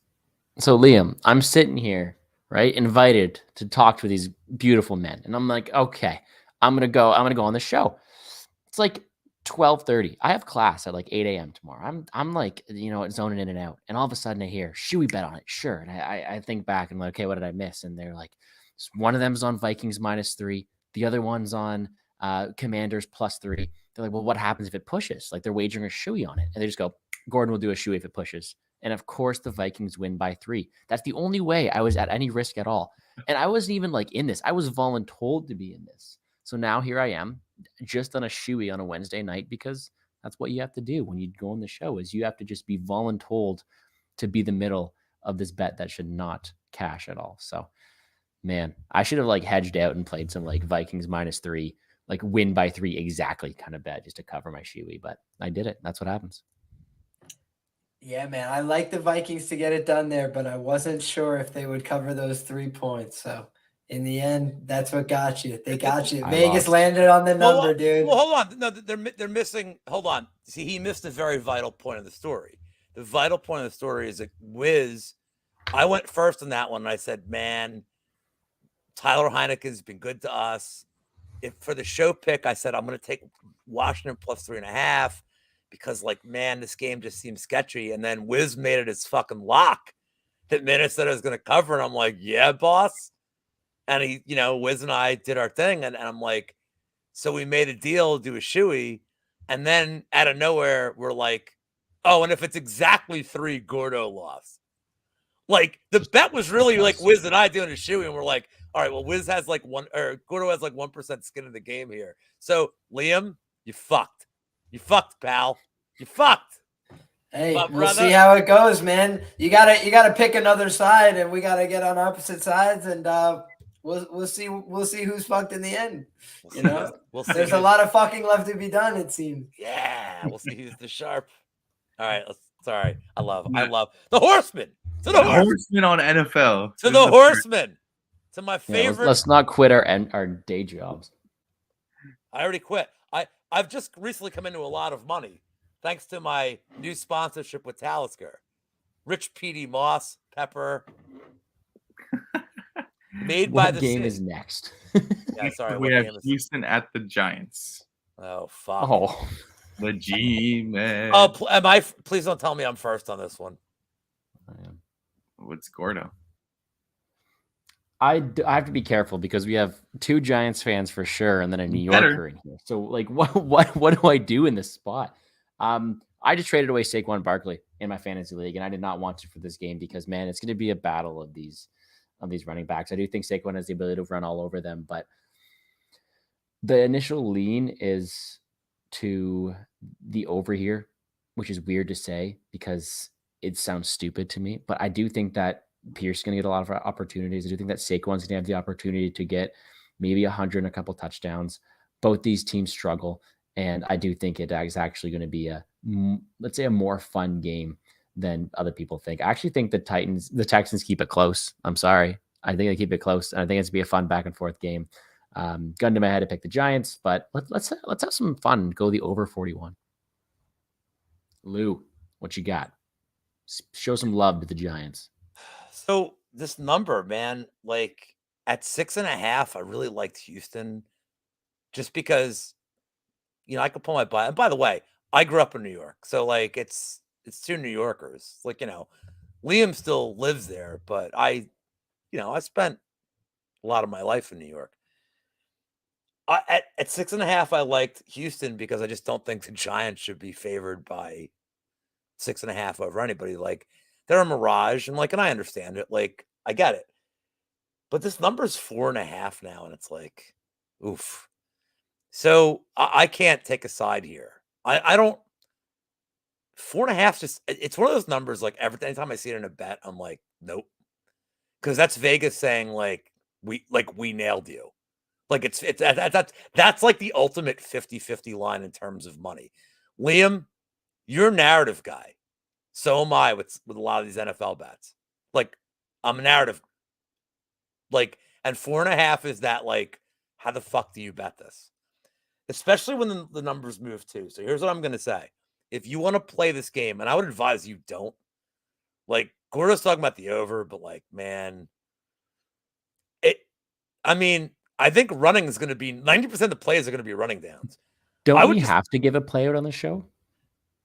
Yeah, so I'm gonna get. Of course, I'll give a play. That's why I'm saying that's the only reason I played the over, because I was forced to against my will. So that being said, you can pass. But I won't. If this number keeps dipping, if it gets to 3.5 Giants, I'm all over it. They have better special teams. It's another cold game, another weird game where 90% of the plays are going to be runs. This may be the only team the Giants play where we like have better receivers, which is crazy. Like, because nobody's playing for the Texans anymore. I think you hammered the Pierce over. Like, he could average 2 yards a carry. He's gonna get 40 carries. Like, they love him, and he's awesome. If Sauce Gardner wasn't doing what he's doing, Pierce would win Rookie of the Year, and it wouldn't be close. Like, he'd crush Olave for Rookie of the Year. I really believe that. Sauce Gardner has won Rookie of the Year. There you go, Liam. Giving the Jets a little fucking love. Sauce Gardner is the Rookie of the Year, and it's like he could get hurt this week. Like, I hope he doesn't. He's a pleasure to watch. Sauce Gardner has locked up Rookie of the Year, and I don't think it's close. But Damian Pierce, man, is just like anybody the Texans play, they know they're calling like punt block on him. They're calling like 10 in the box, and he still gets 3-4 yards. The Giants' run defense has honestly, like, Leonard Williams is not like, he's kind of hurt. Wiz, help me out here. Like, he's playing, but he's not like 100%. Yeah, it's our defensive line is not the best against the run. That's our weakness. Our corners have been doing the job, and our safety has been doing the job. Right. So, well, except for Xavier McKinney, who got hurt like fucking dunking a basketball or sex or whatever. Or no, ATV ride in Cabo. I've been on that one. He hurt himself having sex, like you did, having sex with people. Who else am I gonna have sex with? I heard. Well, I have to. It's not people. Look, in all fairness, I have sex all the time, and eventually somebody else will be in the room with me. You know what I mean? All right. So anyway, back to the game. So this is going to be a game where like it's 90% run heavy. So honestly, the best bet I'm going to make for this game is parlay the Barkley and the Pierce overs. Like, and if you want to do it on DraftKings, like you can same game it where you can like actually buy them back like 10 yards, 15 yards, whatever. Like, that's the game script. They're both going to just run and run and run and run. So I don't like the over. And if Gordo wants his shoey back with me, I'll plant my flag on this one. I was under the impression you had to give your favorite bet. Don't get me wrong. I'm not betting on this game. especially from a total or a game. But we're doing So I'm saying I'm pushing out of that. I'm not putting my flag down. Hey, I'm offering you the chance against the No. legend who's 6-1 lifetime in shoeies. Hey, bro, let's get off my balls. You can make it 6-2. Yeah, well, Gordo, we got some spots of mine up later, so let me just see if we're on Okay, different fair. sides, and we might have to come back to this one. Fair enough. For the pick of the show, I'm going to say Giants if it goes to 3.5. That's going to be the pick. Fair But enough. I like parlaying Pierce's over and Barkley's over in a game I think is just going to be insanely run heavy. Fair enough. Liam. Yeah, not super strong thoughts on this one. I think that the Giants are probably the deserved favorites. I would probably look towards the money line, if anything. The point spread could get a little finicky. I don't really see the value in playing a 4.5. I'd just buy up to the money line at that point if you're confident that they're going to win the football game. Otherwise, Saquon is the same price to get an anytime touchdown as the Giants money line. If he doesn't get a touchdown, they probably don't win the game. You could cash that in the first quarter and then, be sitting back. So something to think about. Most of their offense, both in the air and on the ground, runs through him. But also Daniel Jones has been taking a little bit of a bigger role there. And, they're starting to bring down his anytime touchdown score prop as well as his equity increases in red zone share. So I think, both of those guys are who I expect to be getting the majority of touchdowns for them throughout the course of the year. But it's also inevitable that, eventually they're going to put it in Daniel Jones' hands, have him make some throws. So Darius Slayton could be a play as well. But I like the Giants to get it done. Texans covered the points and did their job, but really they struggle to win football games year over year. And this year's been no different, 1-6 so far. So I think that the New York Giants have been overperforming, winning close games, doing the right things when it matters. And the Texans have been blowing it when they've had chances. So that's the kind of team I would take to win the game, but maybe not rely on them to do it by a lot of points. A couple of the Giants' wins this year have been just by that single point or two. They've just been finding a way to win close football games. It's what we do. We do it on purpose. Hashtag no quit in New York. No, it's what the Giants do. We want it's just never. We want you to believe it's a doubt, and then it's never a doubt. Yeah, That's how I get the plus 1,000 mid game. Dude, I cashed that one with you on the against the Titans. That was amazing. But yeah, I echo similar sentiments to you guys. I'm gonna keep it short here. I'm not really interested in the spread at all. 4.5 is a weird number, like Lou said. Barkley props and Dameon Pierce props are the only thing I'll probably look at, just depending on where the yardage is at there compared to their relative matchups. And yeah, I'm just going to move on from there because I don't have too much invested in this game. I probably won't even get to the window for either of those. Next up, we have the Saints against Pittsburgh, which is the last, well, for you guys, 1 o'clock game. For me, 10 a.m. So yeah, that's going to fall on you, Lou. You start us off. We lost a little bit of value here. I love the Pittsburgh at plus 2.5. Saints coming off a short week, looking like ass. I gotta believe that, look, I'm still gonna tell you I love Pittsburgh money line here. Kenny Pickett's gonna get his first win. He's gonna get the big win here.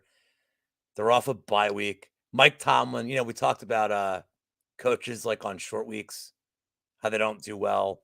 Coaches with 5+ year tenure in the NFL are at 73%, off a bye week. Andy Reid is most of that, because he's fat and he's been coaching for fucking 73 years. But man, Mike Tomlin is he's doing the best job he can with this ragtag bunch. Watt is getting close to being healthy. There's a rumor he may play a little bit in this game. I don't think he'll play the full game. Maybe they use him on third downs. Maybe they use him on situational plays. But here's what I don't get about the Saints right now. Winston is healthy, right? He's 100%. They're not playing him. They're still playing. I'm going to call him the Red Rifle. Wiz, what do you call him? Is he the ginger with intent to injure? He's a ginger with intent to injure, definitely. Liam, isn't that your guy in MMA? Rick Pfeiffer. Liam, isn't that your bro? The ginger with intent to injure? Spike Carlisle, is that who you're talking about? No, No, that's no, Rick. but that should be his fucking nickname. But I still, even with the line movement, I like Pittsburgh here. I think they're getting slept on. Look, man, I fucking hate Kenny Pickett. I never liked him in college. Like, that team made me money, but like I don't know, man. He's not a pro quarterback. He'll be mediocre. I know everybody Pittsburgh's like slurping him, but like he's all right. Like, I don't think he's any better than Mason Rudolph, if I'm being honest. Like, he's just not. But Najee Harris and trading Chase Claypool isn't a big deal here because he really wasn't getting a majority of the target share. Like, it's Pickens and it's Deontay Johnson. Chase Claypool was getting 21% of the target share on Pittsburgh. You lose that. You know what that means? It means more to Pickens, but it means more to Freiermuth. And New Orleans, bottom 5 in defending tight ends this year. So everything to me is tailor-made for Pittsburgh off of bye week. Like, and this is one of my favorite bets on the slate. Wiz, remember I told you you're going to think some of my bets are crazy? I feel like this is one of those bets where you're going to be like, you're fucking crazy. I love Pitt here. And this is like, I'm thinking like 4 or 5 unit bet. Like, I love them here. All right. I think this is like the situational spot of situational spots for Pitt. And that line is screaming, like, people are going to hammer the Saints. There's going to be some buyback on this line. I think this line's going to close at 2.5 again. All right, Liam. I think both these teams suck the horn. After watching that Saints performance, I will not bet $1 on them again. I won't either. An absolute sham of a team. Fell apart in a big spot there. And I feel like the Pittsburgh Steelers have been coming on a little bit, but the truth is neither team is very good. Neither team will end the year 500, in my opinion. So I just feel like both these teams are due for a collapse. Don't want to trust either one of them with my money, but in fairness, the underdog money on Pittsburgh probably makes more sense getting some points, but the +1.5 doesn't really do much for me either. Would prefer more points there. Would like for it to get back to a 2.5, buy it onto the 3 and feel more comfortable, but probably will be a pass spot for me. Fair enough. I'm going to keep it short and simple. Pass. Gordo. See, that's what I like to hear at 1:30. All right. I will not be as quickly, but I will be for other games.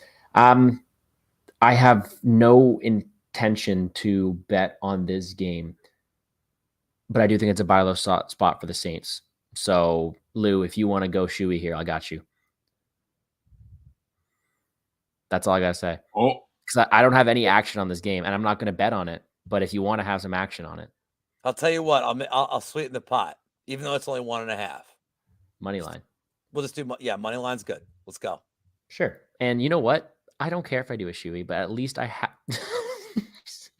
have a reason to watch the game and a reason to cheer for something, because I'm not going to be betting on it.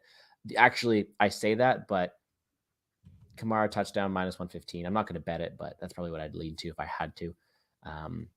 But no intention to betting it total or money line side. So at least I got some skin in the game here. Okay, so and if it goes to a draw, Liam, you're in. Okay, now that would be dirty. That would be a dirty freaking shoey bet. I feel so bad if that happens. Well, it's in the contract. Me and Liam will do it if it's a draw. I'll join you. All right, brother. You guys we got ride together, we die together. Yes, sir. Next up, we have the Colts at Las Vegas. And I believe it's you, Liam, kicking us off with this one. Not much here. My childhood team, the Colts, not very good this year. You know, they really haven't been performing up to stuff. Getting a little bit better as the year goes on, but really we're on Colts. Sorry. Yep. We're on Colts, and you know, I actually think that the Raiders are probably going to win this game. I don't have strong opinions on the spread here, but I think the Raiders are going to get the job done, get the win here. And looking at the anytime touchdown market quickly,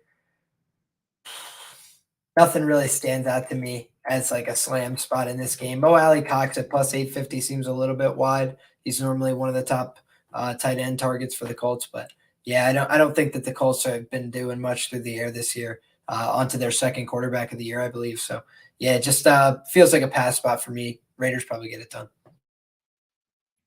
Fair enough. Raiders are a mid-tier spot for a teaser for me. Nothing too crazy on the actual spread, just because I'm not going to trust them laying 6 points. You'll pretty much get the money line at that teaser spot there, and you can pair them up with a bunch of the other spots that we even talked about this show. I think the Raiders is a good get right spot for them at home. That being said, I still don't trust them with the spread. I think Devontae yards is probably the best bet on the slate. And yeah, I'm going to go ahead and pass it on to Gordo because it's not too much for me to break down here. See the trade I ended up making, Lou? Did you see that one? No. I picked up Devontae Adams. I'm like 1 in 34 in our league. Why the fuck would I look at the trade? You're right.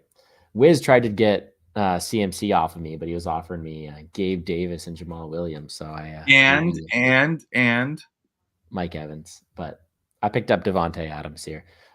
We call him old reliable. Sure, you can get a touchdown, but I'm not taking the Raiders -6 of my life dependent on it. I don't mind your teaser spot. I do think they win. I'll go with some Devontae Adams props for the culture. That's about it for me. Mr. Betcha. How the fuck do you bet this game? Really? The Colts just hired Jeff Saturday. You know what that means? We don't want to win. Irsay can say whatever he wants, man. Look, I'm a McAfee truther. I fucking love Pat McAfee. He's always knows what's going on in the organization. He's like, and he loves Jeff Saturday. He's like, they do not want to win a game this season. And last week, I went on a tirade about how much I fucking hated Sam Ehlinger. And it just cost me all the money I hated betting him. But how do you bet the Raiders right now? And Wiz, I know that's your squad, man, but 6? Yeah, no. Could you tease this? I guess. But no. I don't think Sam Ehlinger is going to come out here and ball. Sam Ehlinger,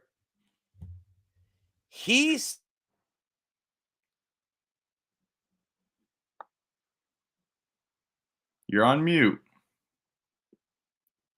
I think it's on purpose. Monkey shit. He is waiting for it. Worst. Fuck Sam Ehlinger. Fuck what he did to me at Texas. No, if you bet this game, you are the worst, as John Ralphio would say. Do not bet this game. If any of you have a strong take, no, just get out of here. Smart man.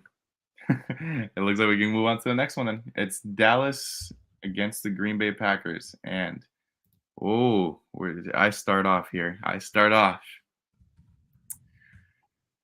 Cowboys. They're a high priority teaser spot for me this week against the Packers. I think they blow them out of the water.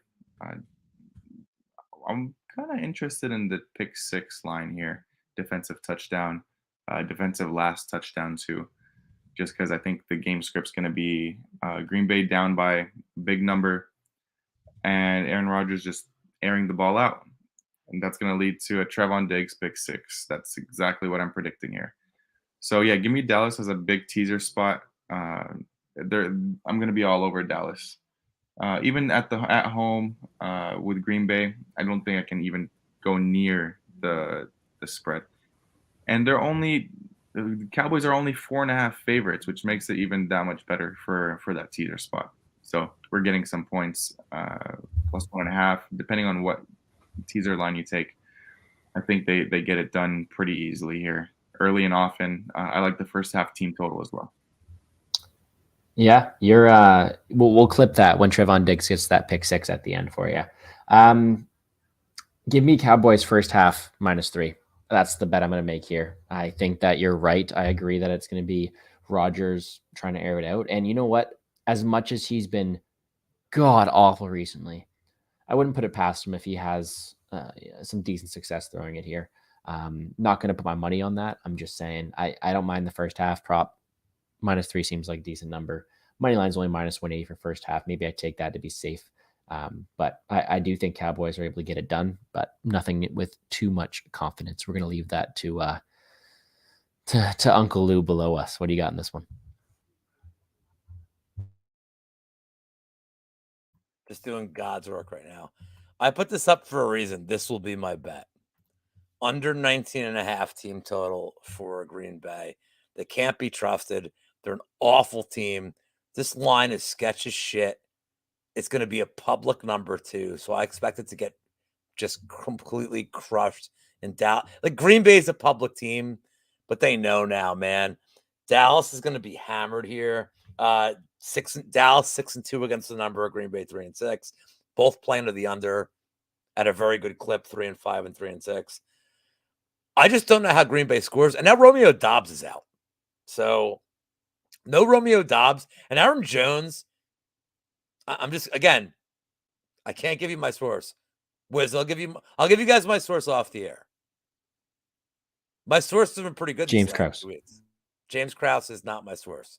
His name is Saul Shaughnessy. He's the guy that works for Playo Media Network. And he knows people that knows people.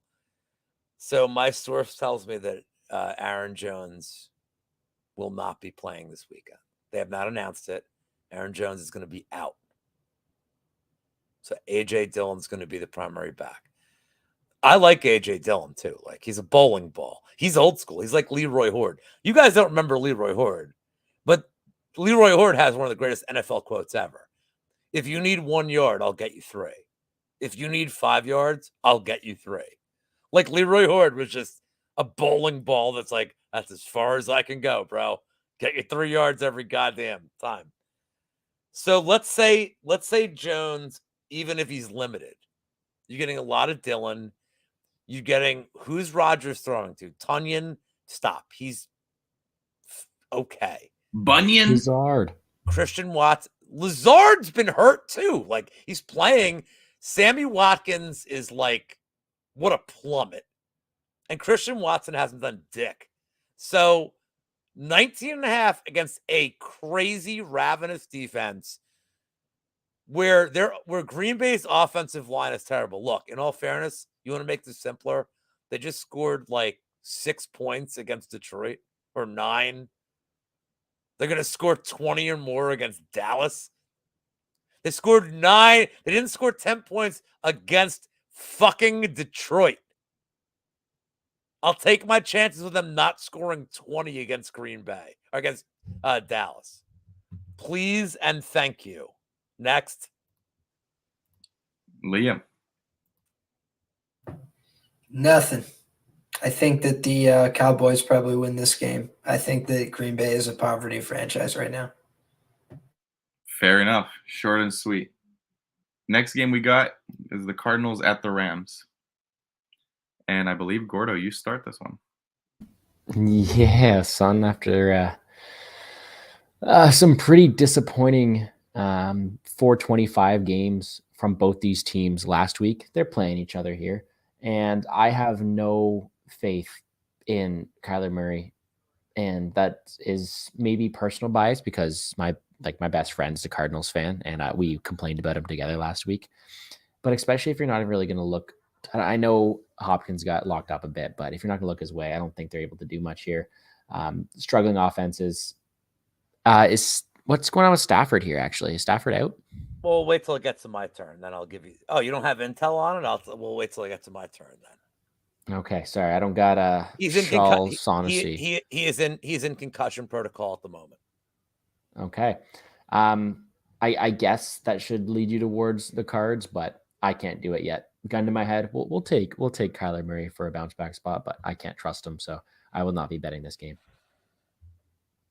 Lou, you may reveal your source or under. It's gonna be Wofford. He's gonna play 9-3 game. Well, the only thing that keeps me off the Cardinals is that McVay is Was he 8-1 against Kingsbury, or he crushes this dude. And it's for one reason. It's that Cliff Kingsbury is not an NFL coach. And he's not an NFL coach because the first 15 to 20 plays he scripts in every game are shit. He just doesn't know what the fuck he's doing. Cliff Kingsbury should not be an NFL coach. McVay, I think McVay is a very good coach. I think the whole Rams team is just coming off a Super Bowl hangover. Like, I mean, they are. They're just, they got Allen Robinson to replace OBJ. Wiz and I may have a special place in our heart for OBJ. Allen Robinson is no OBJ, but I don't think that's on Allen Robinson more than like they'll have like a game where they target him 13 times and the game they target him 2 times. He's a guy like, dude, at Chicago, like they threw to him like 10, 15 times a game. Like you can't like not throw to him. And I think he's a flow player. So, Higbee's been banged up. If Wofford starts like I believe he will, how many points did the Rams get in this game? 9, 12, 14? And honestly, like the Rams defense has still been good. Like Jalen Ramsey's getting pissed. I don't know if you guys heard the comments he made. He's like, hey, bro. And Liam's gone. No, he asked me to bounce him just so he can get some meds. Okay. So Jalen Ramsey's getting pissed that the Rams can't get key stops. Or that the Rams can't get first downs. Like, because the Rams would have gotten a first down, they win the game against Tampa. And this line's probably a little different, but what's the score of this game? Like, what is max score of this game? 21-17?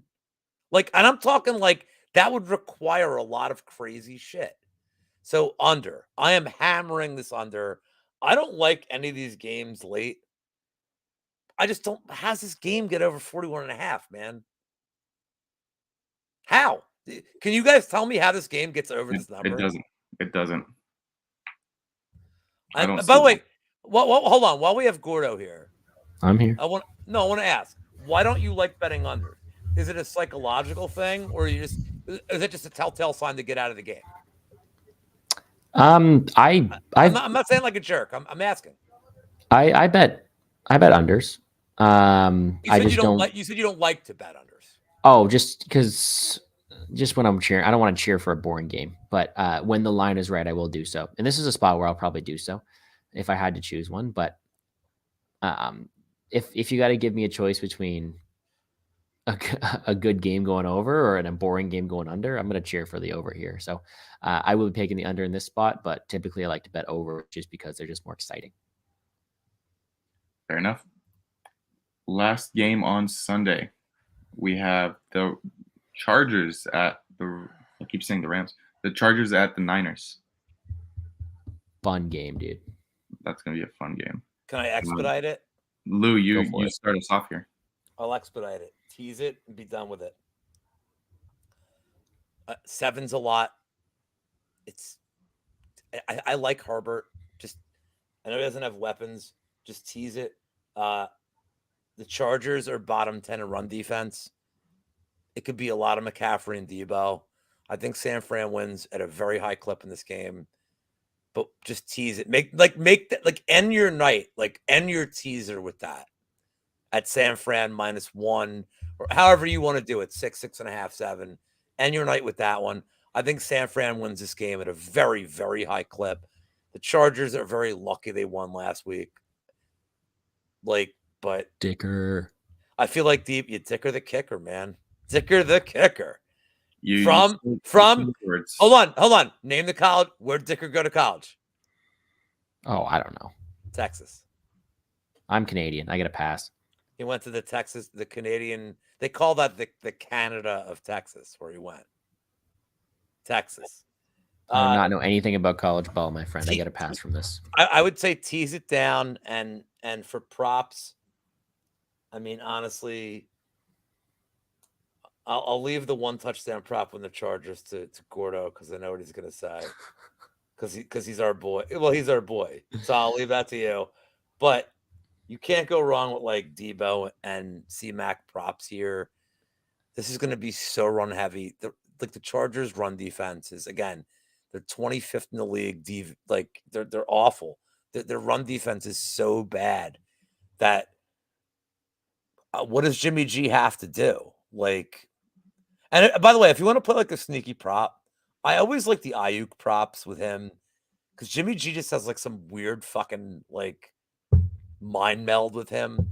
But I just see this being like McCaffrey and and Debo like just running like another game where like the whole script could be just them getting the ball on the ground. Like if there was a way to bet one of them throwing a touchdown to the other, I would bet it. Like I could see that being a trick play they run. But I just think it's a lot of like jet sweeps to Debo and like a lot of McCaffrey and like very little Jimmy G. And like I don't want to root for this, but like go under on Kittle props, man. Like he's not right this year, and he's not getting a lot. And look at his target shares, like not good. So, like when I handicap these, and hold on, like Gordo knows this better than anybody, because from a DFS, because we have to look at this from a DFS perspective. One of the biggest things you look at when you make lineups in DFS and NFL is target share. It's not result more than it's target share. Like if you get targeted 11 times and you catch 3 catches, your game sucked. But you love that the dude's getting targeted 11 times. Because like regression to the mean means you probably get at least 5-6 catches next time out, if not more. Like, am I wrong here? Or No, you're right. You just give me flashbacks to all the targets Isaiah likely got with nothing to show for it. Well, he scores the first play and then it's like, or the first drive, and then it's like, well, look, in all fairness to Isaiah Likely, Gordo, I have a theory. He's playing 3D chess and he wants to keep his yardage numbers down so that we can always just like, so now we can start hitting the over on his fucking total. Perfect.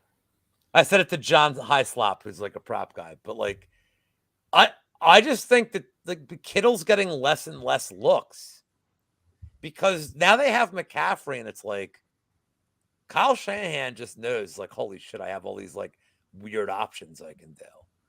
So I think he's going way less away from Kittle on the tight end. So I'm not telling you to like bet the under on Kittle, but never bet the over in this spot.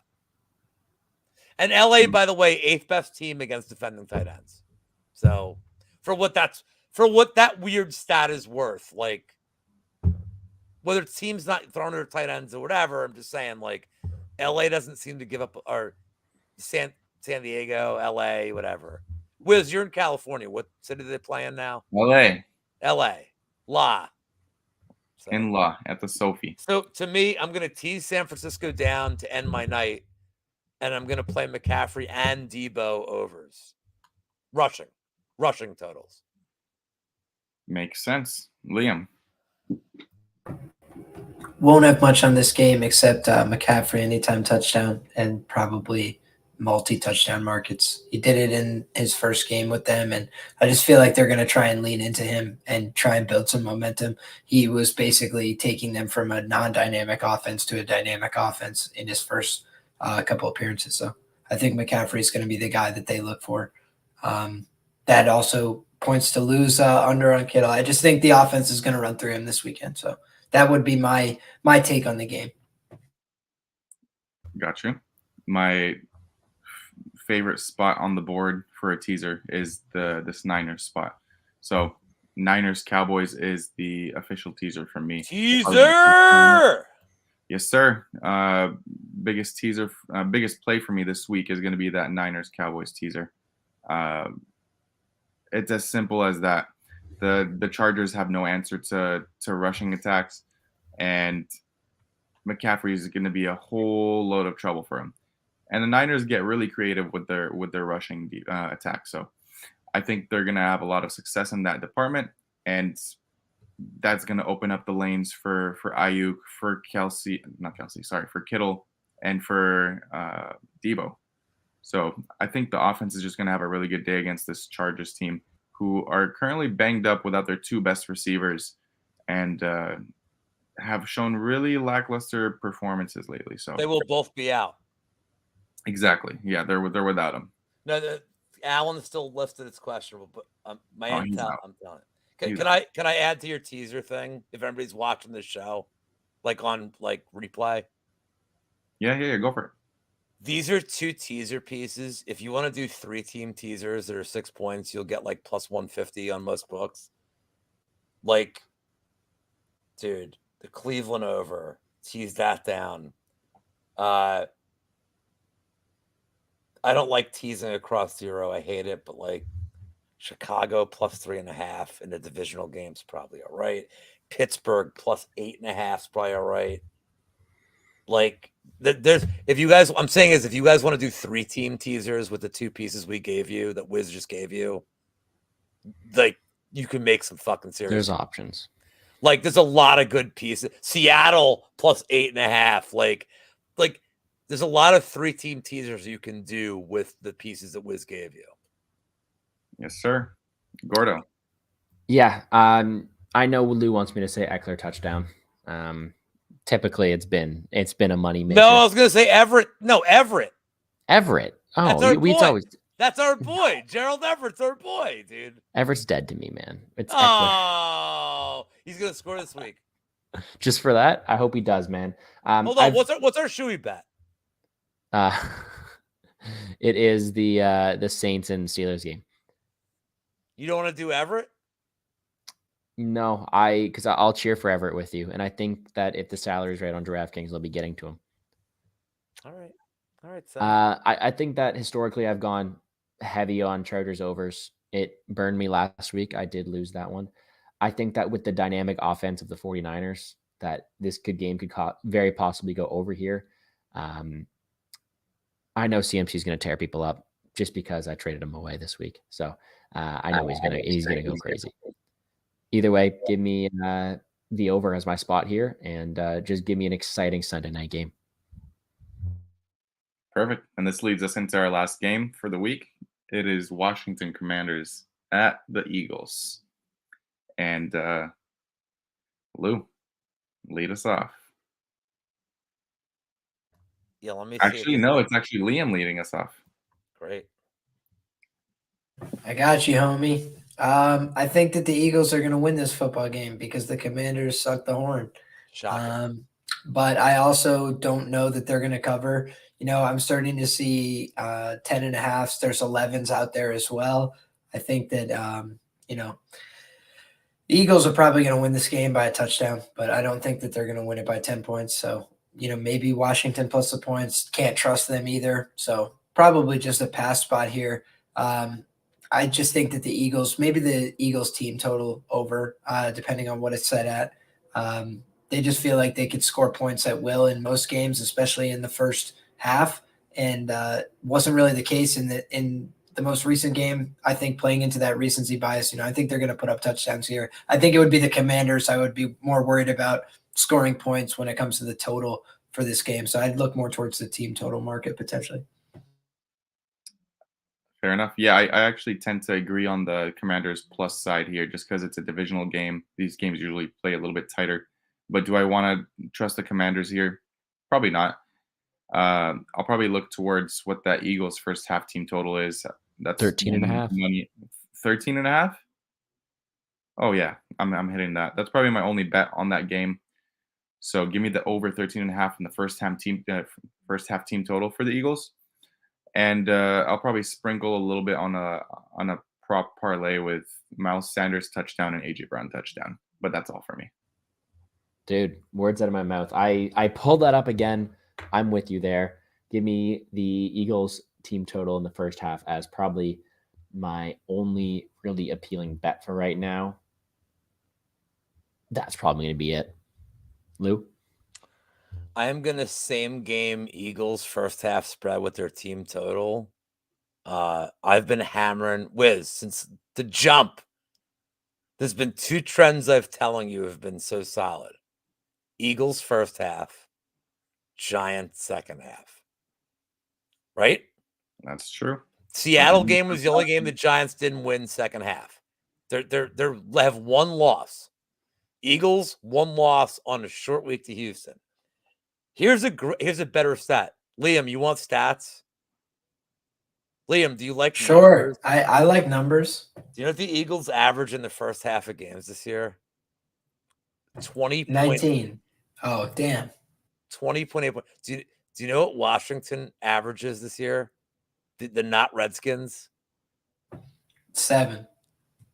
They're one of 2 teams less than 7.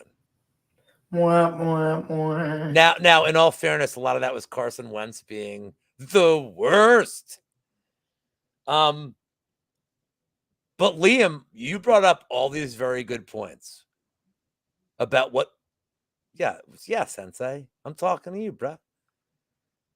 What the Eagles did. Yeah, blood. By the way, blood money. Cody, who, by the way, I got a shoey bet with him on a fight. And I won't mention what fight because the Horseman will ride tomorrow. And I will mention the fight that me and him. Yeah, well, I'll mention the fight we have a shoey on. I'm taking a stand. I feel like my other brothers are going to be against me on this one too. I'm standing alone. The Eagles are so good. Liam, they seem to have like a they lay off. They take their foot off the gas in the second half of these games. They screw around. They're front runners. And, you know, I don't know why I'm the only one in. Am I in the media? Does this count as the media? I need to know. Sure. I'm the only one in the media. I mean, if Screamin' A. Smith wants a piece, I'll let him know. But the Eagles are lazy in the second half of games. I don't mean lazy in the terms of their defense. They're lazy in terms of their play calling. And this goes back to Jalen Hurts at Alabama and at Oklahoma. I posit, if I may, that Jalen Hurts, when I watched him play forever, by the third quarter of games, he actually loses arm strength. He can't gun it downfield. Name me, Jalen Hurts has one comeback ever, and that was against the New Orleans Saints at home when they were down big, and it was weird because Drew Brees. Wait, do you guys not know each other? Blood Money's the man. No, we follow each other on Twitter. Okay, and Wiz's brother. Or brother. I don't know how we say it. How do we say it in Lebanese? Brother. Wiz's brother.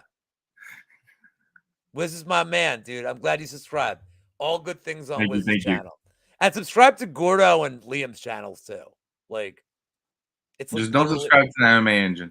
Yeah, like, dude, if you're gonna subscribe to 3 channels, them, not me. Our channel is full of nonsense. Their channels is full of goodness. Jalen Hurts, I don't think he has arm strength to last games. I think, and that's why you see him a lot, like, especially in Oklahoma. He was so successful because in Alabama, where he can like make throws early.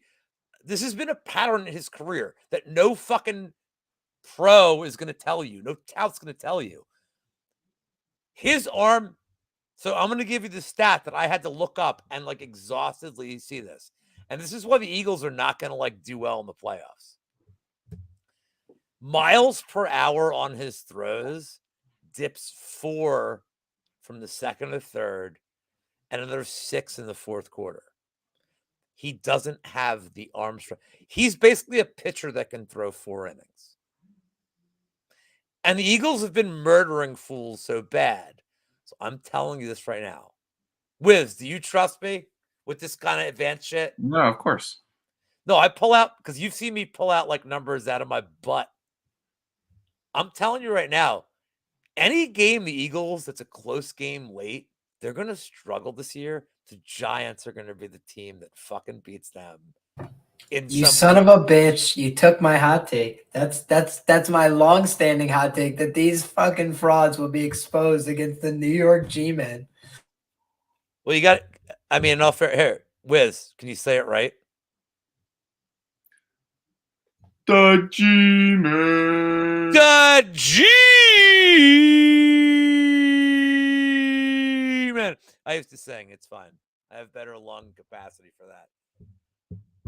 Your Eagles first half, or you don't bother.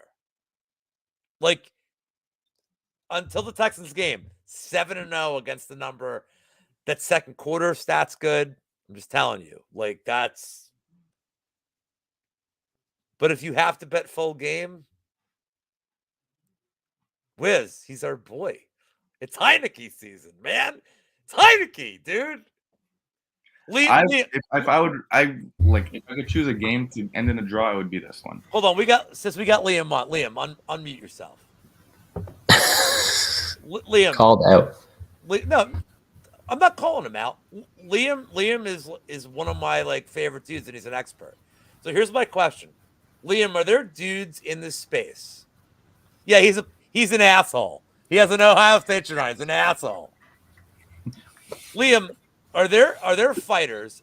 I already know the answer, but there's fighters that like sometimes they just defy your stats, they defy your reads, where you're like, the dude's gonna fucking pull it out, or gut out a decision loss. Like we're against your stats and your read. You just know that like this dude's gonna pull it out.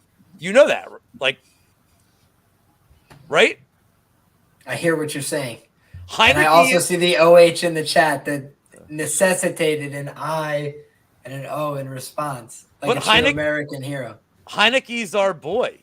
The motherfucker, like, he doesn't. Truthfully, I think the guy sucks the horn. I think the guy sucks the horn. I don't think he's going to be a winning football quarterback. What's his worst I think the ever? Washington Commanders suck the horn. I think they're never going to be a winning franchise until Dan Snyder sells the team. Which he's going to be like mandated to do by a federal investigation. But what's Heineke's worst loss as a pro? I don't know, man. I just know that the team doesn't win. He's never lost by more than 4 points, dude. They just stink. I said on the spread. But he's a gamer, on the spread, you gotta lean towards the Commanders here. But outright, they suck the horn, so they're probably gonna learn a way to lose. Liam, who's your favorite fighter? It doesn't have to be good, but like a dude that you're like for me, it's Elkins. Like a dude I'm like, I don't give a fuck what the read is. Like Maki Patolo. Maki, Hawaiian bombs. Oh boy, little coconut bombs. I mean, fighters that I've got a good read on. Like I didn't. That's what I asked. No, Liam, it's okay not to be a total professional all the time.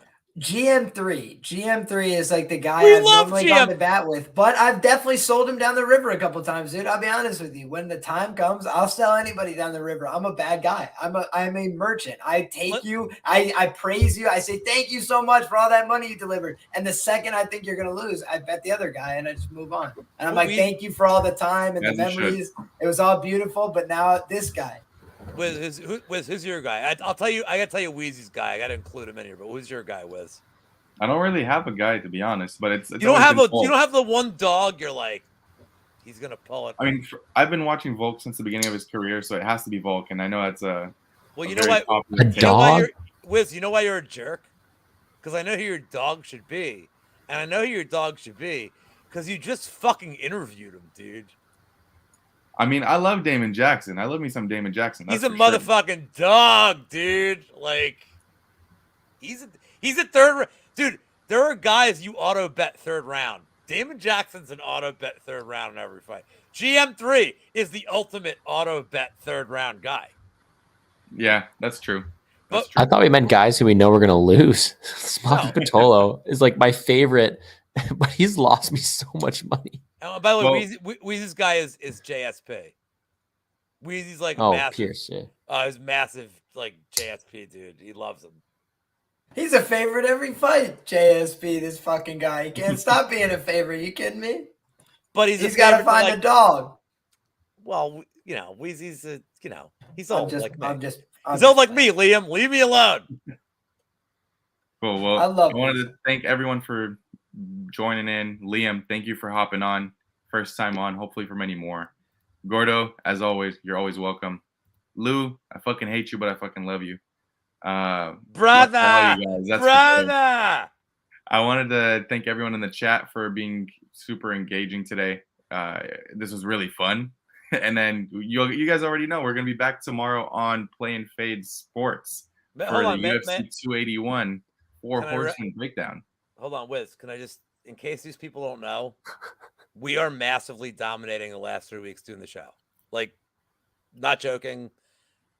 I had a massive week last week, but every week we've done the show, Wiz and I like crush it. Like, we've crushed it. Gordo last week, except for one bet, crushed. Like, we're all crushing it. Like, the analysis is good. It's free. Like, dude, we're like, Wiz and I don't fuck around, man. Like, we're like, These wrinkles under these eyes. Hard work. I'm saying we are crushing NFL, and then our guests, they come in, they don't say, "Oh yeah, this for this." They come in with numbers. They come in with hot fire And shoes. Liam already told me, he's like, "I'm only bringing the kitchen sink and my tap dancing shoes for this show." Like, he told me that, and I'm like, "All right, you're allowed in the show, dude."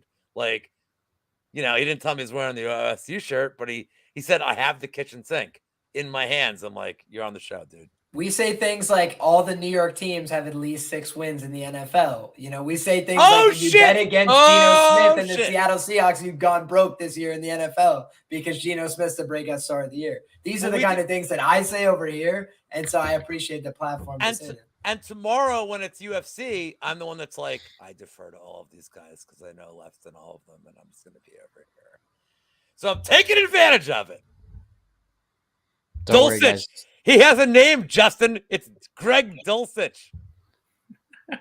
Don't worry, guys. Tomorrow when it's my show and UFC, and we get to talk about, Carlos Ulberg and how all you guys were on Tafon. Nope. It's Nope. gonna be a Nope. great time. We're not gonna be talking about that right now. Nope. Nope.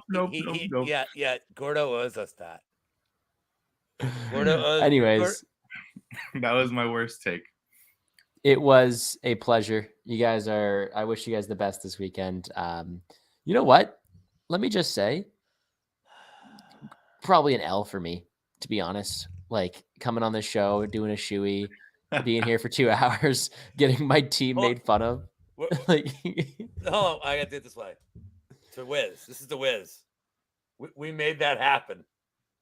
Like, you know what? Love you guys all, but I've been taking L's. So we're here. The Saints are here for a buy low week. And thanks for having me on, guys. We'll see you tomorrow. Thanks again, guys. We'll see you tomorrow for 281 on Play and Fade Sports.